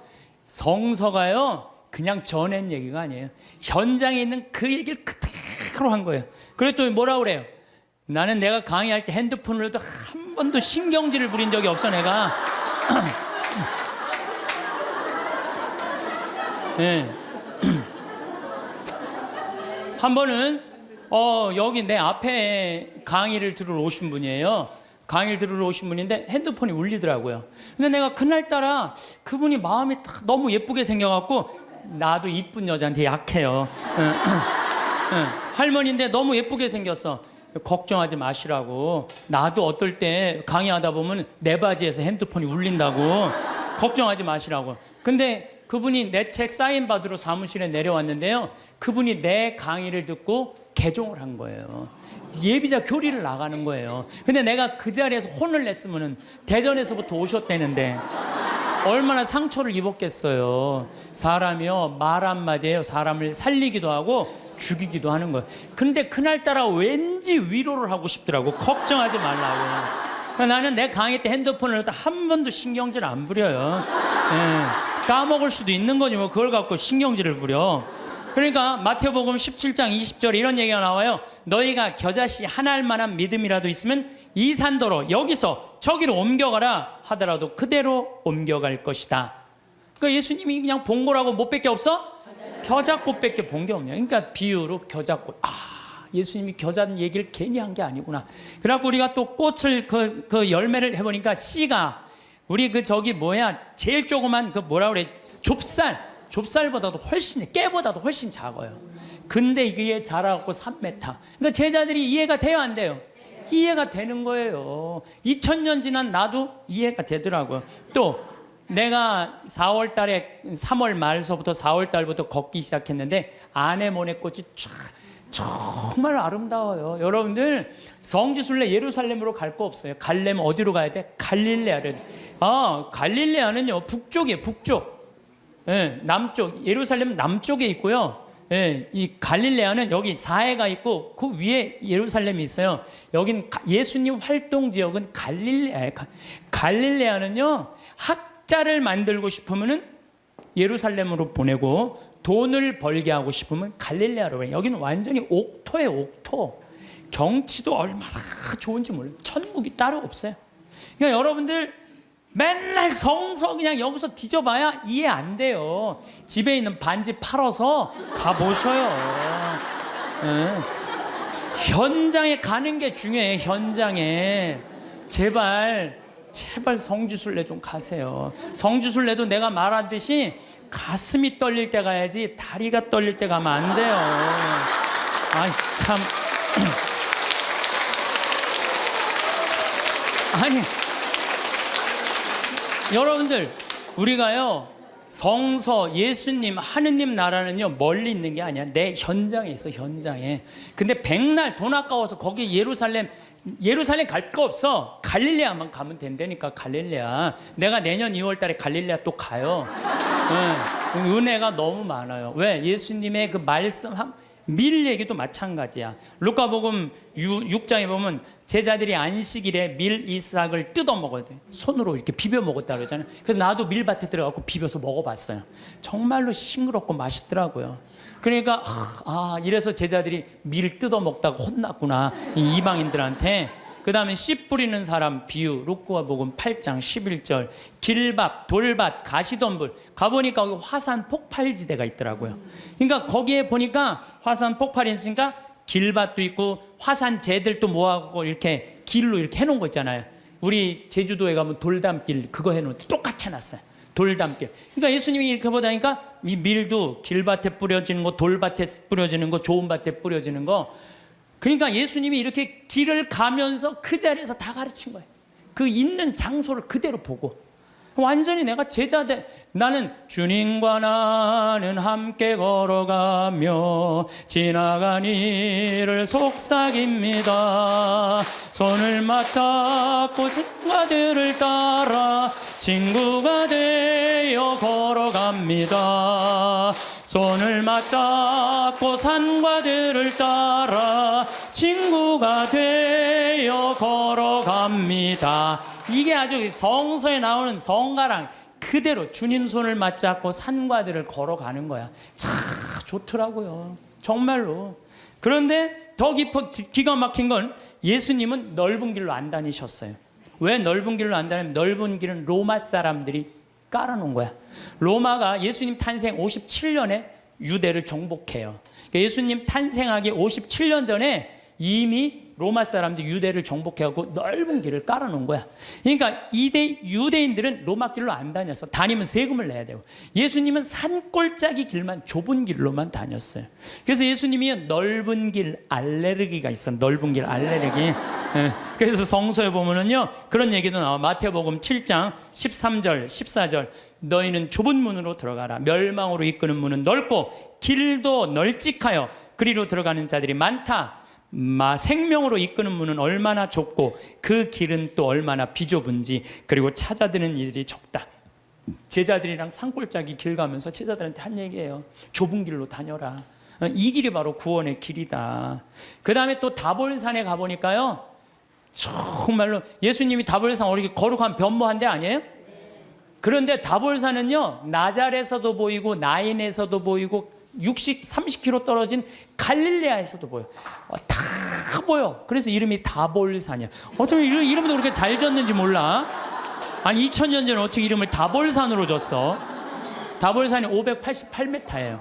그런데 제가 말하는 300m, 500m는 갈릴레아는 거의 평지예요. 이스라엘 평야의 산만 속 솟고 이렇게 돼 있어요. 다볼산만 딱 뻘쭘하게 서 있더라고요. 맨 꼭대기에 가고 예수님이 거룩한 변모하는 거 다 보이는 데가 갖고 거룩한 변모. 그러니까 예수님이 다볼산에서 이렇게 변하셨구나. 참 좋더라고요. 그래갖고 이제 60km를 계속 걷는데 문제는 내가 그래도 위암 수술한 사람이잖아요. 하루에 10km씩 걷는데 자는데 배가 너무 아픈 거예요. 자는데 계속. 그래서 새벽 4시까지 잠을 못 자는 거예요. 다음날 또 일어나고 또 걷고. 근데 뭐 배 아픈 게 중요한 게 아니야. 걷는데 그냥 너무 좋은 거예요. 목사님이 또 너무 순수하세요. 개신교 제자, 천주교 제자 둘이서 손잡고 가는데 말이 얼마나 잘 통하는지 몰라. 원래 서로 말 안 통하잖아요. 근데 너무 잘 통하는 거예요, 목사님하고. 그런데 이제 어느 정도 도착을 했는데 나자렛이 아래쪽에 있어요. 이렇게 걸어 올라가는 거예요, 북쪽으로. 근데 거의 다 갈릴레아 호수가 막 보이더라고요. 근데 거기에 막달레나라는 지방에를 도착한 거예요. 막달레나라는 지방에 막달레나 많이 어서 듣던 얘기 아니에요? 네. 막달레나 마리아. 그렇죠. 근데 2000년 동안 막달레나라는 지명이 없어졌대요. 그 막달레나라 성서에는 막달레나가 있었는데 막상 학자들이 찾아가봐도 막달레나가 없는 거야. 그 위에 팔레스타인들이 사는 막달라라는 동네가 사는데 거긴 성서에 나오는 거하고 틀린 거예요. 그런데 한 5년 전에 멕시코의 과달루페 이 수도원에서 갈릴레아 땅을 산 거야. 호숫가 옆에 땅을 사갖고 이제 거기다 피정집을 짓는다고 땅을 파는데 동네가 하나 나온 거예요. 근데 그 동네를 파다 보니까 막달레나라는 지명이 나온 거예요. 그러니까 예수님이 쫙 가다가 여기가 가파르나움이니까 여기 지나갈 수밖에 없거든요. 이 막달레나 가는데 막달레나의 마리아는요, 물론 성서에 막이 들린 여자 여러 가지 이 얘기가 많이 나오는데 진짜로는 갈릴레아 호수에서 물고기를 잡으면 이 물고기를 잡아서 염장 소금에 절여갖고 수출하던 여자예요. 부자예요, 부자. 수산나, 요한나, 저기 헤로드의 그 집사, 쿠차의 아내, 요한나, 수산나들이 막달레나가 예수님을 뒤에서 재정적으로 도왔다고 성서에 나와요. 내가 또 찾아놨지 또. 성서에 나와요. 루카복음 8장 1절에 보면 막달레나 마리아와 헤로드의 집사 쿠자스의 아내 요한나 수산나가 예수님을 도왔다는 거, 재정적으로. 그러니까 막달레나 여자가 여기서 돈을 많던 여자예요. 마리아가. 그러니까 예수님을 도운 거예요. 그래갖고 우리 또 이제 관광청에서 초청을 했으니까 거기 안 보여주더라고요. 개발을 하는데. 근데 우리는 들여다 보여주더라고요. 그 염장한 터 다 있는 거 그대로. 그러니까 막달레나 여자 마리아도 그냥 꾸며낸 여자가 아니에요. 끝까지 예수님을 도왔던 여자죠. 요한나, 수산, 초대 성모 회원 3명, 초대 성모 회원 3명 딱 이 성서 보니까요 너무 좋더라고요. 그래서 여러분들 현장에 가서 봐야 돼요.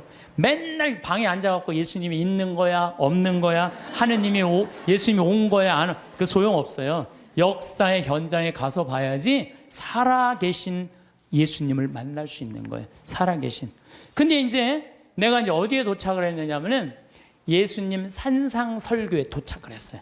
산상설교 이제 도착을 해갖고 이제 목사님하고 나오고, 아니 목사님 여기서 5천 명도 먹였대는데 그 많은 사람들한테 어떻게 마이크도 없는데 옛날에 그렇게 설교를 해? 뻥 아니냐?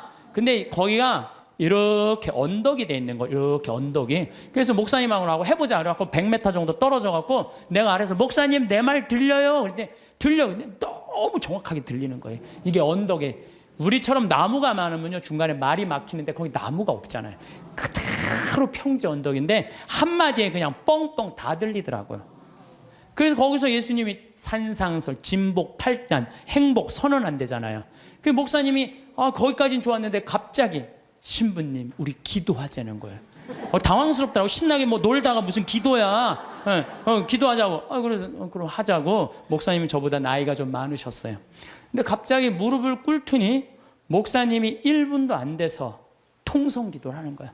아버지 이러면서 당황스럽더라고요. 아니 우리 신부들이 아버지 통성 기도 해본, 나는 한 번도 없거든요. 통성 기도를 해본 적이 평생 살면서. 통성 기도를 근데 1분 만에 목사님이 아버지 감사합니다 그러는데 나는 이렇게 옆에 앉아갖고 이걸 어떻게 해야 되나, 내가 같이 통성 기도를 해야 되나. 근데 이게 눈물이 나와야지 통성 기도를 하잖아요. 5분 동안 빨리 끝내시겠지. 5분 동안 계속 하시는 거예요. 기도를. 끝날 것 같지가 않은 거야 내가 보기엔. 근데 옆에서 너무 애절하게 기도를 하니까요 나도 이거 열심히 해야 되나 보다 이런 생각이 들어갖고, 목사님은 가슴으로 기도하지만 나는 머리로 기도하잖아요. 그래서 예수님 감사합니다. 내가 수술하고 이렇게 이 당신 길을 걸으니까 너무 행복하다고. 그 나자렛에서부터 다볼산 지나고 가나, 나인 이런 거 지나면서 밀반, 겨자, 그다음에 예수님 여기 가시관한 그 사과, 그게 그렇게 아프더라고 해보니까. 그런 거 하는데 옆에서는 계속 아버지 그러면 그냥 분위기가 그냥 이상한 거예요. 분위기가. 근데 나도 이렇게 기도를 한 5분 10분 하는데 머리끝부터 뜨거워지기 시작하는 거야. 머리끝부터 막 뜨거워지는데 배가 막 뜨거운 거예요. 그래갖고 이렇게 배가 왜 뜨거우죠? 그리고 한 30분 동안은 계속 그냥 아버지하고 통성 기도, 옆에선 완전히 하느님 왜 그러죠? 이 배가 왜 이렇게 뜨겁죠? 그런데요 그거 기도가 끝났는데 그날 이제 호텔에 가서 잠을 자는데요 2년 만에 처음으로 한 번도 배 안 아프게 아침 밤 한 9시부터 다음날 6시까지 그대로 잔 거예요. 다음날 일어났는데 내가 2년 동안 맨날 밤마다 배가 이렇게 찢어지듯이 아팠는데 안 아프고 일어난 거예요. 가만히 있어봐. 내가 어젯밤에 한 번도 배가 안 아팠는데 이상하다. 그날 이후부터 오늘 딱 거의 1년이 지났는데 한 번도 배가 안 아픈 거예요. 여러분들, 아니 이게 너무 신기한 거예요. 왜 신기하냐면은 그날 배가 뜨거운 게 느껴졌거든. 내 CD 듣고 온몸이 뜨거워진다 그래. 발가락에 감각 걸린 우리 음악 선생님처럼 그날 온몸이 뜨거웠더니 배가 뜨거운 거야. 그날부터 하나도 안 아픈 거예요. 그러니까 내가 1년 동안 강의를 250번을 해. 매일 3시간 이렇게 3시간 4시간씩 강의해도 돌아다니는 거예요. 그래서 저는요 그날 목사님 옆에 너무 붙어서 기도한 게 내가 효과를 본 것 같아요. 하느님이 쐈는데 목사님한테 쐈는데 이게 내가 너무 붙어 있어갖고 잘못 맞아갖고 나한테 온 거야. 나한테.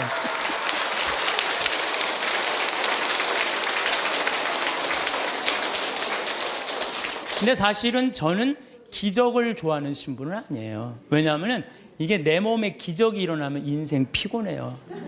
기적이 일어나면 간증회로 돌아다녀야 될 거 아니에요. 그렇죠? 여러분들 기적이 일어나고 삶에 하나님의 은총이 꽉 있으면 간증 안 하면 그거 달란트, 마태복음 25장에 내가 너한테 달란트 5개 줬다. 주인님 5개, 10개 만들어 왔습니다. 3개 줬다. 주인님 6개 만들어 왔습니다. 하나 줬는, 나는 주인님이 무서워갖고 땅속에 묻어뒀습니다. 그랬더니 이 게으른 종아, 내가 그럼 이자라도 놔야 될 거 아니냐? 은총을 줬는데 말 안 하고 가만히 있고 살면은 내가 나중에 하나님한테 어찌. 난 그래서 은총 주지 말라 이거예요. 내 인생 피곤하니까. 제가 파티마 성모님 그 성지에 가서도, 파티마가 아니라 누르도 가서도 내가 이렇게 침수하잖아요. 내가 성모님한테 기도했어요. 제발 내 몸에 기적 일으키지 말라고. 인생 피곤하니까. 예. 그런데 제가 그런 체험을 하면서 여러분들 나만 그런 기적이 일어날까요? 여러분들은 이제까지 여기 계신 한 200여 분 앉아 계신데 여기 하느님 믿으면서 한 번도 하느님 체험 안 하셨어요? 다 했어요. 다 했어요. 근데 뭐가 문제예요? 까먹는 거예요. 까먹는 거예요. 맞아. 하느님이 나 그때 돌보신 거 맞아. 하느님이 돌보셨던 것 같아. 그런데 내가 먹고 살고 내가 마음이 편안하면요, 악마가 와서 살살 꼬셔요. 어쩌다 그렇게 된 거지. 하느님이 돌본 게 아니란다. 너 그렇게 하느님한테 돈 내놓고 시간 내놓고 그럴 필요 없어. 뭐하러 피곤하게 이렇게 희생하고 사니. 그래, 그 어쩌다 그런 거야. 이래갖고 하느님의 은총을 가볍게 만드는 사람들이 많은 거예요. 신앙은요 기념이에요. 기념. 신앙은요 기억이에요. 왜 유대인들이 파스카 축제, 지금으로부터 거의 한 4,000년 전에 벌어진 일을 아직도 기억하고 있어요. 신앙은 기억하는 거예요. 기념하는 거예요. 까먹지 않을 때, 하느님의 은총을 계속 되새길 때, 우리가 2000년 전 예수님이 최후의 만찬때 한 성체성사 왜 아직도 기억하고 기념할까요? 예수님의 그 현존을 잊어먹지 않기 위해서 매 미사 때마다 재현하는 거예요. 있었다, 이게 오늘도 일어나고 있는 일이다. 그게 바로 신앙이에요. 그래서 신앙은요 계속 기억하고 감사하고 찬양하고 기념하는 게 신앙이에요. 그래서 저는 이렇게 1년 이렇게 이제 수술한 지 3년이 지났어요. 약간 덤핑 증후군이라는 건 있어요. 그 구운 고기 먹으면은요 약간 설사도 있고 좀 그래요. 근데 그거 구운 고기만 안 먹고 삶은 고기만 먹으면은 아주 편안해요. 정말로 얼마나 감사한지 몰라요. 옛날에 내가 한 20년 전에 위 내시경 수술 검사 안 했을 땐, 그때 내가 태어났다면 나 벌써 죽었어요.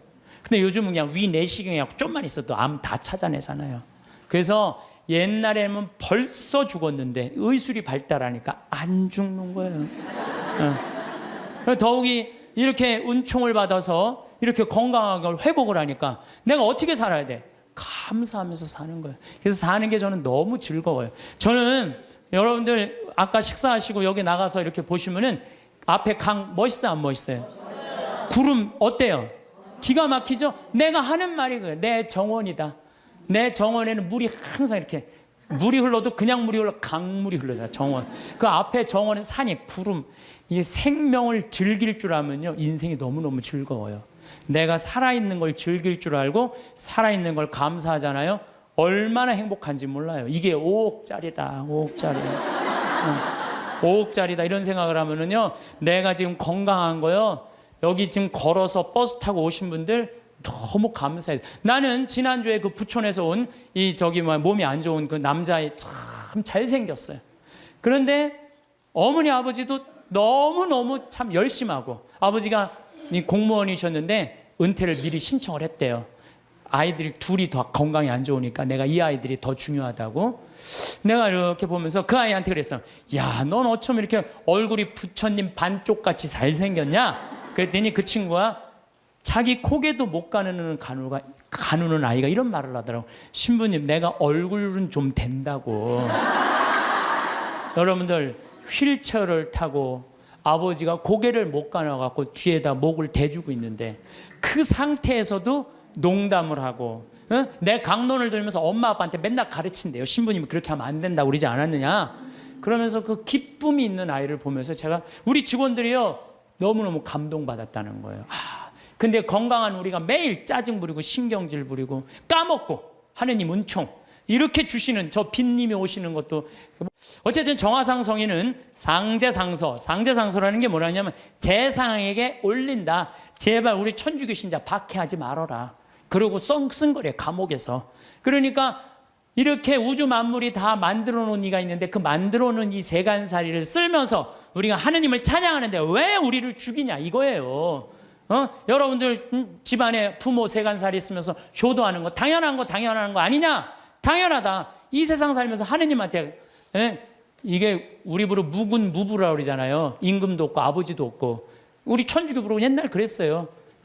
임금도 섬기지 않고 아버지 제사도 안 지낸다고 그래서 무군무부라고 그랬어요. 근데 뭐가 무군무부냐? 하느님 아버지 찬양하는 게. 그래서 성인은 이런 글을 써요. 오간에서 지쳐서 죽는다는 거, 하느님 믿는다는 이유로. 지금 우리 성인들은 오간에서 지쳐서 죽었어요. 여러분들 최경환 프란치스코 성인 알죠? 수리산에.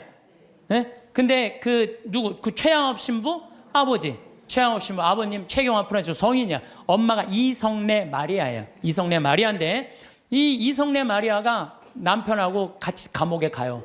근데 이 집이 최양업 토마 신부님이 제일 장남이야. 근데 밑으로 아들이 5이 있었어. 15, 12, 9, 6, 3살짜리. 근데 감옥에 형이 신학교 갔다니까 애들은 옛날에 감옥에 가둘 수가 없었어요. 근데 다 감옥에 넣어버린 거예요.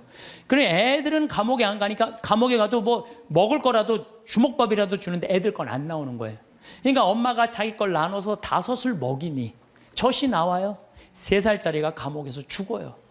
그러니까 오간에서 지쳐 죽는 거, 오간에서 지쳐 죽는 거예요. 그러니까 이 이성래 마리아가 실신을 해요. 막내가 죽으니까. 그 가만히 보니까 내 자식도 다 죽이게 생긴 거야. 그래서 배교를 해요. 아들이 신학생인데도 배교를 나 하느님 안 믿는다고. 그래갖고 내 자식을 데리고 나와요. 데리고 나오는데 미치겠는 거야. 남편은 순교를 했지. 아들은 신학교 신부님 된다고 마커로 유학을 갔지. 자기가 배교를 한 게 너무 괴로운 거야. 그래갖고 애들이 구걸하러 나간 사이에 다시 감옥에 가요. 나 하느님 다시 믿는다고. 그러니까 이 내 자식이 3살짜리 죽고 이제 6살서부터 동냥을 하면서 동냥을 해갖고 엄마 먹을 걸 갖다 주는 거예요. 근데 이제 엄마가 참수가 결정이 돼요. 그 얘기를 듣고 이 내 자식이 어떻게 하는 줄 알아요? 구걸을 한 걸 다 모아갖고 희광이를 찾아가요. 희광이를 찾아갖고 우리 엄마 목 자를 때 한 번에 잘라달라고. 왜냐하면 옛날에요 참수할 때요 이 일부러요 칼을 안 갈아요. 여러 번 쳐서 죽였어요. 우리 김대건 신부님이 6번째 칼에 떨어져요 목이. 그러니까 생각을 해봐. 이렇게 치고 그러니까 아주 비참하게 죽이는 거예요. 근데 이 내 자식이 구걸한 걸 갖고 와갖고 우리 엄마 거지들이 와갖고 우리 엄마 이성래 마리아인데 죽을 때 한 번에 쳐달라고. 그걸 받고 이 희광이가 밤새 칼을 갈아요. 그래갖고 엄마를 한 번에 목을 쳐줘요. 그러니까 하느님 믿는다는 이유로 오간에서 지쳐서 죽고 목매서 죽었던 거야. 그러니까 이 집안 식구 근데 더 기가 막힌 건요. 내가 이 집안을 추적을 해봤어요. 아들이 4이잖아요. 근데 이 집에 신부가 12, 수녀님이 9명 나왔어. 원주교 최기시 신부님이 그 집 자손이 직계 자손인 거예요. 그러니까 이 집안은 하느님 믿는다는 이유로 모든 거 다 잃어버리고 그리고 이 4대가 걸쳐 내려왔는데도 어떻게? 그 집안에서 신부가 12, 수도자가 9명이 나온 거예요. 대단하죠. 그렇죠? 오간에서 성인 말이 그래.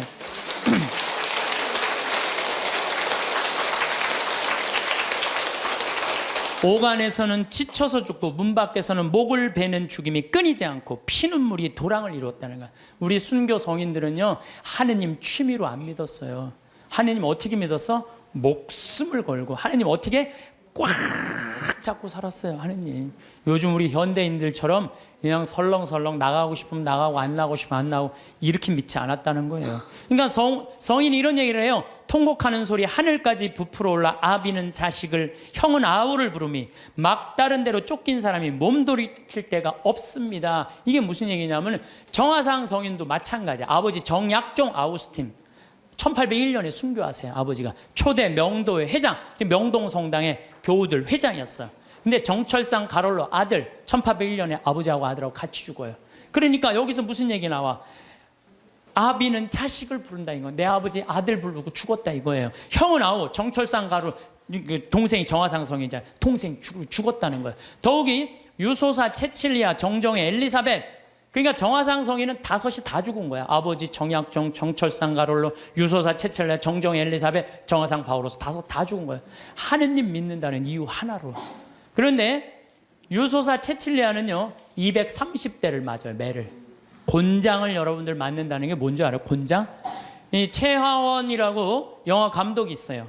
1982년에 순교전 찍은 영화 감독이 있는데 이분이 한 얘기예요. 그때 엑스트라 하루 일당이 5,000원이었대요.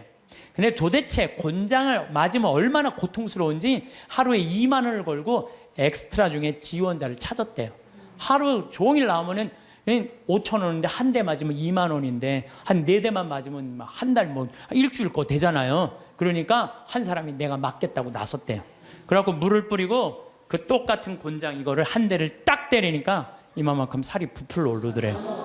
2대를 때리니까 피가 터지더래요. 2대 이상을 못 때렸대요.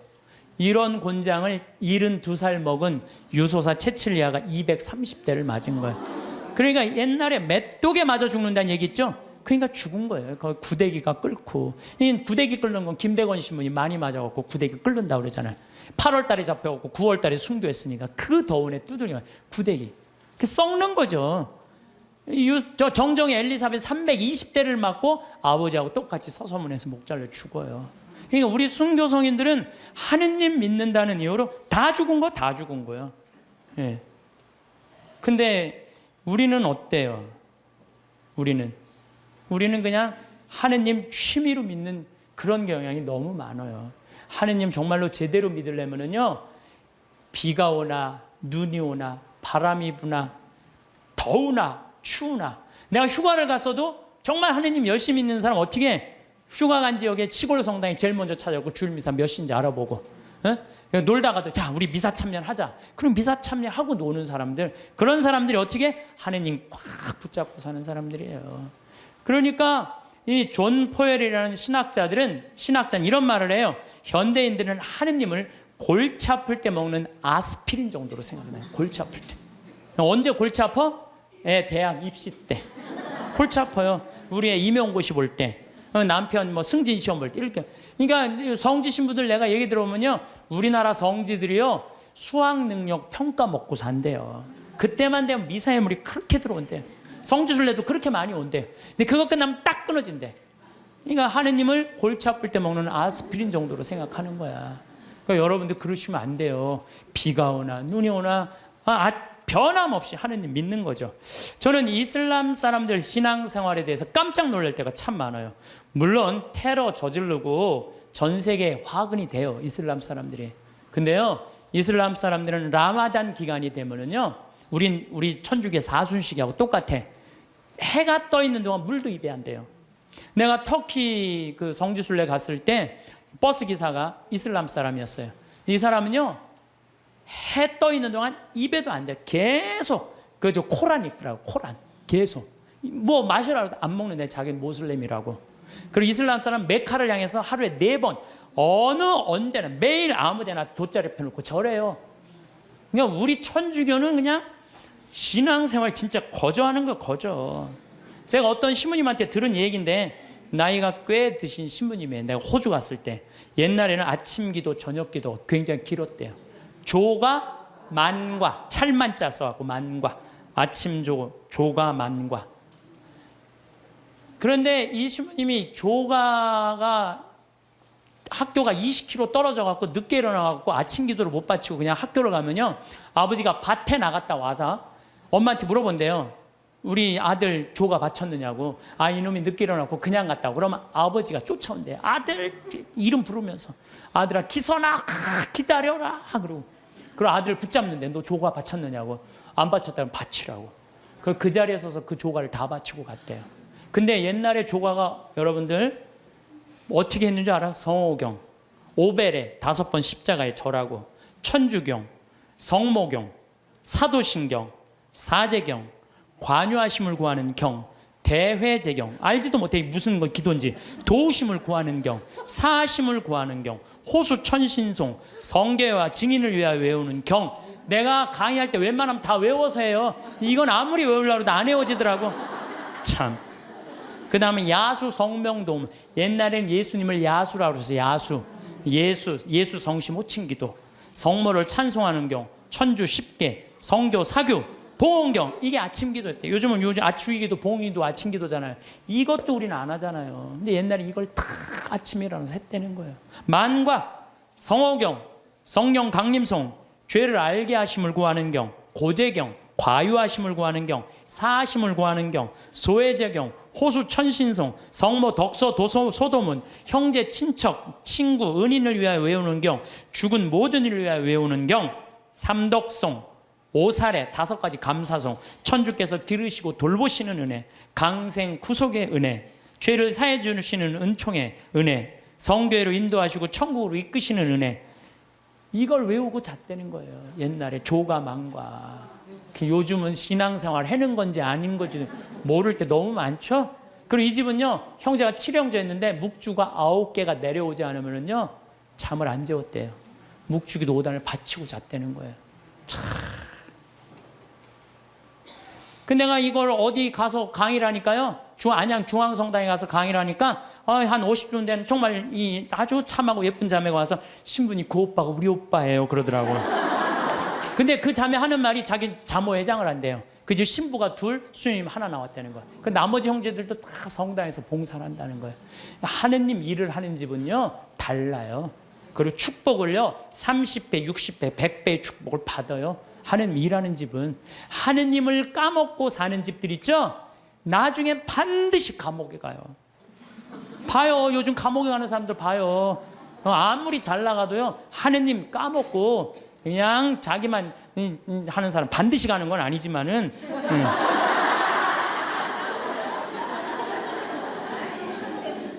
요즘처럼 성당 가려면 가고 말려면 말라는 식의 신앙교육이 아니었다는 우리 선조들은. 특히 여기 있는 엄마 아빠들 자녀들 중고등학교 올라가면 엄마 나 요즘 학원 다녀야 돼갖고 토요일 날 너무 바빠. 나 성당 가는 거 힘들어. 그러면은요 이 엄마는 그래 학원 대학이 더 중요하지. 뭐 자기가 교황님도 아닌데 그래 너 중고등학교 때 내 사면해줄게 라고 그냥 모른 척해요. 신앙이 어디로 밀려나는 건 2번째로 밀려나는 거예요. 첫 번째는 대학이니까. 그래갖고 그냥 애가 중고등학교 떠나면요 영원히 떠나는 거예요. 하느님 이제 모르고 그냥 사는 거예요. 그 다음에 아무리 성당 나오라고 해도요 성당 안 나와요. 그래서 우리 성조들의 하루 일과를 하면요 아침에 잠을 깨면서 즉시 성호를 그면서 예수 마리아 요셉 그런대요. 눈 뜨면 뭐라 예수 마리아 요셉 그래. 눈 뜨면 예수 마리아 요셉. 나도 신학교 때 내가 신학교 때 아침 기상종을 쳤어. 내 목소리가 크니까 기상종을 치면서 내가 베네디카무스 도미노 이게 뭐냐면 주님을 찬미합시다라는 거. 아침에 그 기숙사 전체 강당에 내 소리가 다 울려요. 목소리 워낙 크니까. 그러면 이제 신학생들은 누워서 그 소리가 들리면은 침대에서 데오크라시아 하느님께 감사합시다. 그리고 하루를 시작했다는 거예요. 그리고 우리 성조들은 예수 마리아 요셉 이렇게 하면서 기도가 제 마음을 주님께 드리며 구하오니 주님은 오늘 제 마음을 받아 온전히 오늘 내 마음을 받아 하루를 온전히 받아 누려 쓰시라는 거예요. 모든 세상 만물이 제 마음을 어지럽히기를 허락지 마소서. 눈 뜨자마자 하느님 생각하면서 예수 마리아 요셉 그러면서 그리고 일어나면서 십자가에 5번 절했다는 거예요.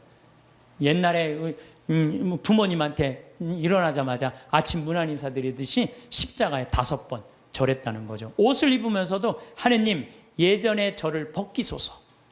그리고 저를 새 사람으로 입히소서. 곧 저에게 예수님의 거룩한 마음을 입히소서. 옷을 입으면서도 뭐 해달라는 거야? 예수님으로 입혀달라는 거야. 옷을 입으면서도. 더욱이 세수하면서 더 기가 막혀. 하느님 저는 제 육신을 씻으니 청컨대 주님은 제 영혼을 씻으시고 제 마음을 깨끗하게 하시고 제 영혼에 더러운 것을 없이 하시고. 씻으면서도 나는 육신을 씻으니 하느님은 뭘 씻어달라는 거야? 내 영혼을 씻어달라. 나는요 사실 이렇게 목욕을 좋아해요. 우리 암 환자들은 뜨거운 게 좋대요. 42도가 넘는 게. 그래서 또 난 또 관절염도 있으니까 목욕 진짜 좋아해요. 예. 난 목욕하면 목욕탕 안에 있는 시간이 많잖아요. 탕 안에 있는 멀쩡하게 있는 게 좀 그렇잖아요. 근데 목욕탕에 있으면서 묵주기도를 항상 해요. 그래서 난 묵주기도를 하면서 참 미안했어요. 빨개 벗고 묵주기도 하는 게 미안했어요. 성모님한테도 미안하고 예수님한테도 미안하고. 근데 내가 이거를 구산성지 신부한테 들으면서요. 아, 우리 성도들은 세수를 하면서도 나는 내 영혼을 씻으니 육신을 씻으니 당신은 영혼을 씻어. 나 그러면서 그때부터 안 미안했어요. 내가 이 영혼이 깨끗하고. 나 오늘 아침에도 여러분들 강의한다고 목욕했어요. 아침에 고통의 신비 5단에서 오늘 저 화요일이잖아요. 너무 좋아요. 그냥 마음이 차분한 거예요. 기도를 하면은. 우리 얼마나 좋아요. 얼굴을 씻으면서도 나는 내 육신을 씻으니 당신은 내 영혼의 더러운 것을 없이 하여 주소서. 식사할 때는 사도 바오로처럼 너희들은 먹거나 마시거나 혹은 다른 일을 행하거나 다 하느님의 영광을 위하여 돼. 우리 주 예수 그리스도를 통하여. 여러분 오늘 곤드레 밥 먹으면서 뭐라 그래? 내가 먹거나 마거나 다 누구를 위해서? 하느님의 영광을 위해서. 이야, 웬 곤드레 그냥 막 먹고 그냥 아무 생각 없이. 내가 먹는 이 힘도 다 누구를 위해서 쓰는 거? 하느님의 영광을 위해서 쓴다. 하느님의 영광을 위해서. 야, 나는 우리 선조들 이렇게 사는 모습을 보면서 정말 반성 많이 했어요. 그리고 일할 때 제 본분을 다하여 생활하면 저를 위함이 아니라 하느님을 위하며 재물을 탐함이 아니며 교만함을 위함이 아니며 쾌락을 도모함이 아니라 겸손과 공로와 순명함을 위하며 땅에서 갚음을 바라지 않고 하늘에서 갚음을 바라나이다. 일을 하면서도 그 잘 때 제 영혼을 주님 손에 드리나이다. 거룩한 죽음을 맞게 하소서.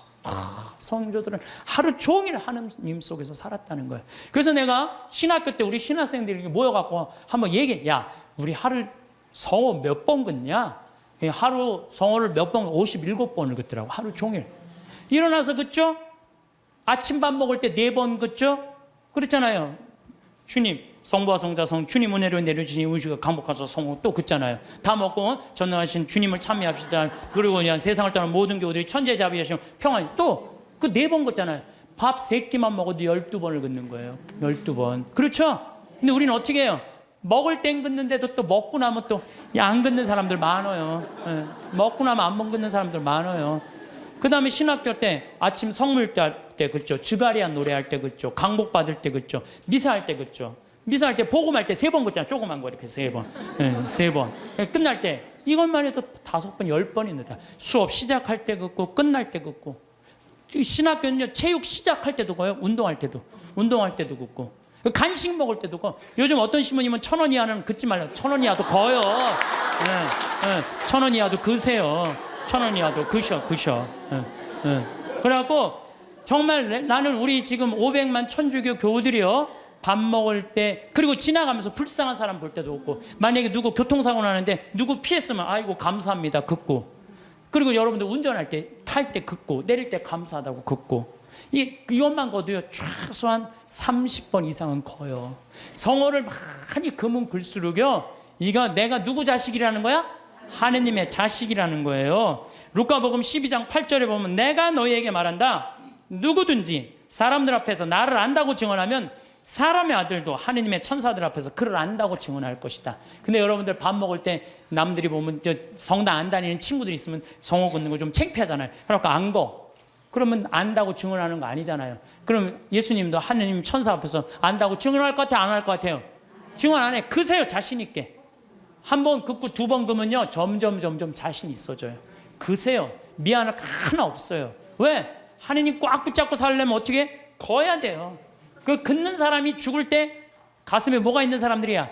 여건 있는 사람들이야. 그런 사람들 죽을 때 어떻게 주소가 씩 웃으면서 죽을 수 있는 거예요. 아 근데 그냥 밥 먹을 때 미안하다고 안 긋고 다른 친구들한테 창피하다고 안 긋고 성당도 나가고 나갈 날 안 나가고 이런 사람 죽을 때 불안해요. 초조하게 죽는단 말이에요. 하나님 꽉 붙잡고 사시면서 정말 여건에 가슴 안에 있는 여건 찢지 마세요. 찢지 마시고 꼭 간직하다가 여러분들 언제 어느 순간에 돌아가셔도 난 이제 어디 간다? 하느님 아버지 집에 간다. 그런 분들은 절대 죽음이 우리를 불안하게 안 한다는 거예요. 신부님 이렇게 신앙 강요하다가는요 우리 집 자식들 다 가출합니다. 다 가출합니다. 요즘 시대가 어느 시대인데 그렇게 물론 우리가 신앙교육을 잘못하는 게 있어요. 유대인들은요 삶과 신앙을 분리하지 않습니다. 제가 작년에 그 이스라엘 갔다 왔을 때 이 이스라엘에서 초청을 했으니까 보통 성지순례 갈 때는 성지순례 온 사람들끼리만 묶어갖고 호텔로 가잖아요. 근데 이번에는 전부 유대인들 머무르는 호텔을 다 갔어요. 근데 유대인들 머무르는 호텔도 또 완전히 오리지널 종교인들이 모이는 데가 있어요. 그래서 내가 하루는 내려가서 밥을 먹으려는데 잘못 찾아갖고 걔네들 간 데로 간 거예요. 분위기가 이상하더라. 다 머리 이상한 거 쓰고 다른 데 그 앉아 있었어요. 그런데 제가 놀라운 장면을 봤어요. 아버지, 엄마, 아들, 딸들이 있는데 아들이 중학교 2학년쯤 돼보는 아이야. 머리에 키파라고 동그란 모자를 쓰고 모세오경, 토라를 걔네들은 성서를 읽으면서 흔들면서 읽어요. 이러고 계속 밤 나오기 전까지 계속 읽는 거예요. 근데 아버지가 그걸 흐뭇하게 지켜보더라고요. 근데 저쪽에 식탁에 앉은 놈도 이러고 저쪽에 있는 걔네들이 누구나 다 안식일날 그날 이렇게 탁 이러고 성서를 읽더라고요. 우리나라에 지금 성당 다니는 애들이 밥 먹기 전에 어디 여행 가서 성서 이렇게 이러고 있는 애들이 있어요? 한 명도 없어요. 삶과 신앙이 분리되어 있는 거예요. 성당 따로 세상살이 따로 하는 거예요. 근데 유대인들은 성당과 세상살이를 분리하지 않는 거예요. 그러니까 우리나라는 이렇게 보면은 엄마는 성당 레지오 열심히 해, 아빠는 사목회 열심히 해, 애는 청년회 열심히 해, 딸은 성가대 열심히 해. 바깥에 나가서는 진짜 열심히 하는데 집에 들어와서는 서로 성당 안 다니는 척해요. 집에 들어와서는 같이 모여갖고 기도하거나 찬양하거나 마지막 기도 안 한다는 얘기예요. 저는 미사 끝날 때 우리 직원들하고 할 때는 나는 미사 끝나고 난 다음에 직원이 네다섯 명이잖아요. 그러면요 주군을 위한 기도, 형제를 위한 기도, 부모를 위한 기도, 자녀를 위한 기도, 부부를 위한 기도 다 바쳐요. 왜 바치는 아니라 바치면요 재밌어요. 그걸 바치면요 신나요. 왜? 이번에는 부부를 위한 기도, 이번엔 부모를 위한 우리 엄마 아버지, 자녀를, 나는 자식은 없지 우리 조카를 위한 조카 다 하면요 기도를 우리가요 묵상 기도도 중요하지만 염경 기도도 중요해요. 염경 기도 참 중요한 거예요. 그래서 묵상 기도, 염경 기도, 관상 기도 다 있는데 기본은 뭐야? 염경 기도예요. 이게 아무것도 아닌 것 같아도 여러분들 신앙을 굉장히 업을 시켜주는 거예요. 성서 읽는 것도 중요하죠. 그러니까 유대인들은요 노벨상을 179명이 탔어. 179명. 우리나라 딱 한 명 탔는데. 그 유대인이 머리가 좋을 것 같아요? 유대인이 IQ가요 전 세계에서 26위예요. 전 세계에서 IQ 제일 좋은 나라는 우리나라예요. 2등은 IQ 1등은 홍콩, 2등은 우리나라, 3등은 북한이에요. 근데 IQ 유대인은 평균이 95밖에 안 돼. 우리는 106인데. 근데 왜 이렇게 유대인이 잘 나갈까요? 오늘도 황창현 신부님의 행복 특강 잘 들으셨나요? 이어서 나이 들수록 들으면 도움이 되는 지혜의 말씀을 들려드리겠습니다. 요양원에 들어가기 전날 밤, 한 할머니가 아들에게 적은 편지가 화제가 되고 있습니다. 집에 모시고 싶었던 아들과 반대하는 며느리, 부부의 다툼 끝에 어쩔 수 없이 요양원에 들어가기로 한 할머니가 아들에게 적어둔 편지라고 합니다. 오늘 이야기는 남의 이야기가 아니라고 생각합니다. 같이 들으면서 깨닫는 시간이 되면 좋을 것 같습니다. 그럼 편지 내용을 지금부터 소개해 드립니다. 아들아, 결혼할 때 부모 모시는 여자 택하지 말아라. 너는 엄마랑 살고 싶겠지만 엄마는 이제 너를 벗어나 엄마가 아닌 인간으로 살고 싶단다. 엄마한테 효도하는 며느리를 원하지 말아라. 너의 효도는 너가 잘 사는 걸로 족하거늘. 내 아내가 엄마 흉을 보거든 내 속상한 거 충분히 이해한다. 그러나 그걸 엄마한테 옮기지 말아라. 엄마도 사람인데 알고 기분 좋겠느냐. 모르는 게 약이란 걸. 100번 곱씹고 엄마한테 옮기지 말아라. 아들아, 내 사랑하는 아들아. 나는 널 베고 낳고 키우느라 평생을 바쳤거늘. 널 위해선 당장 죽어도 서운한 게 없겠거늘. 내 아내는 그렇지 않다는 걸 조금은 이해하거라. 너도 내 장모를 위해서 내 엄마만큼 해주진 않잖니. 아들아, 혹시 어미가 가난하고 약해지거든 조금은 보태주거라. 널 위해 평생 바친 엄마이지 않느냐. 그것은 아들의 도리가 아니라 사람의 도리가 아니겠느냐. 독거노인을 위해 봉사하는 사람들도 있는데 어미가 가난하고 약해지는데 자식인 내가 돌보지 않는다면 어미는 얼마나 서럽겠느냐.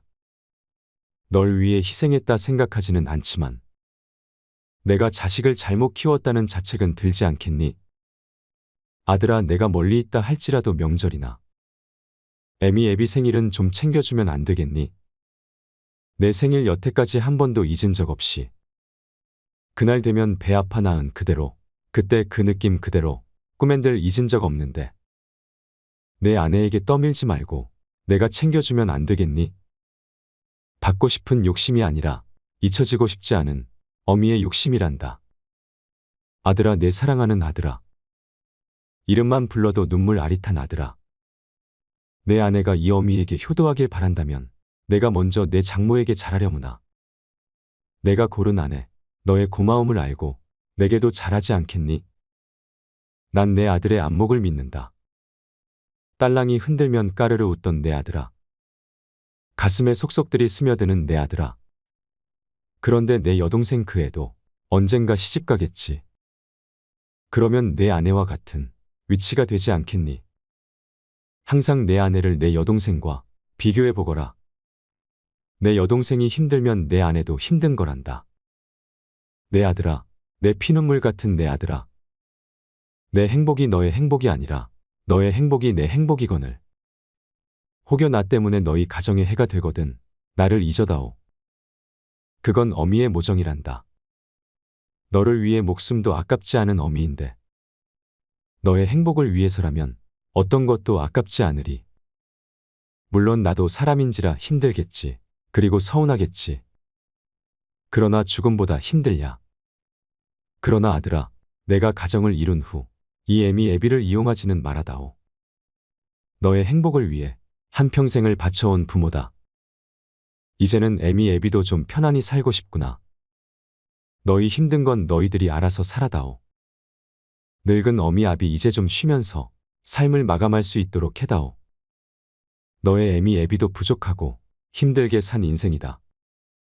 그러니 너희 힘든 것들은 너희들이 헤쳐가다오. 다소 늙은 애미 애비가 너희 기준에 미치지 못하더라도 그건 살아오면서 미처 따라가지 못한 삶의 시간이란 걸 너희도 조금 이해해 주려무나. 우리도 여태 너희를 이해하기 위해 노력하지 않았니? 너희도 우리를 조금만이라도 이해하기 위해 노력해다오.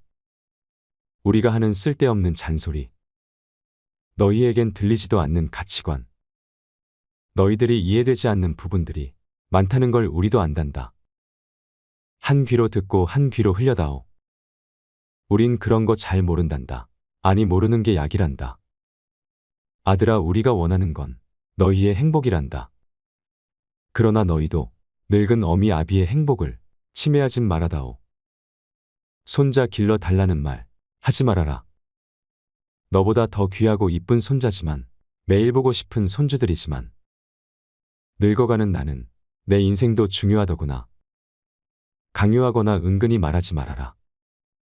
날 나쁜 시애미로 몰지 말아라.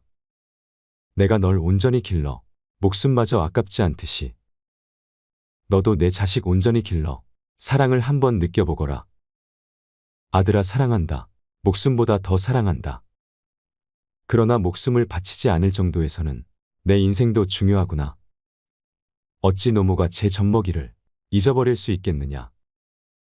제 몸에서 난 아기를 가엾이 여기지 않을 수 있겠느냐.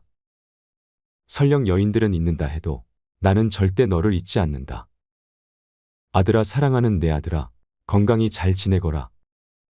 멀리서도 너는 언제나 내 아들이란다. 사랑한다 아들아, 내 아들아. 지금까지가 편지 내용입니다. 요양원 이야기 전에만 해도 좋은 시어머니 만나서 편하게 산다는 얘기를 남편하고도 자주 하고 아주 편하게 둘이서 자식하고만 잘 살았습니다. 그런데 이제 어머니가 점점 나이가 들면서 문제가 생기기 시작했습니다.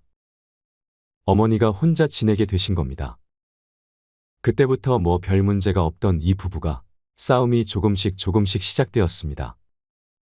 남편은 남편 입장에서 며느리가 어머니를 평소보다 더 자주 들여다보기를 원하고 며느리는 자기 하는 일도 있고 또 애기들도 있었습니다.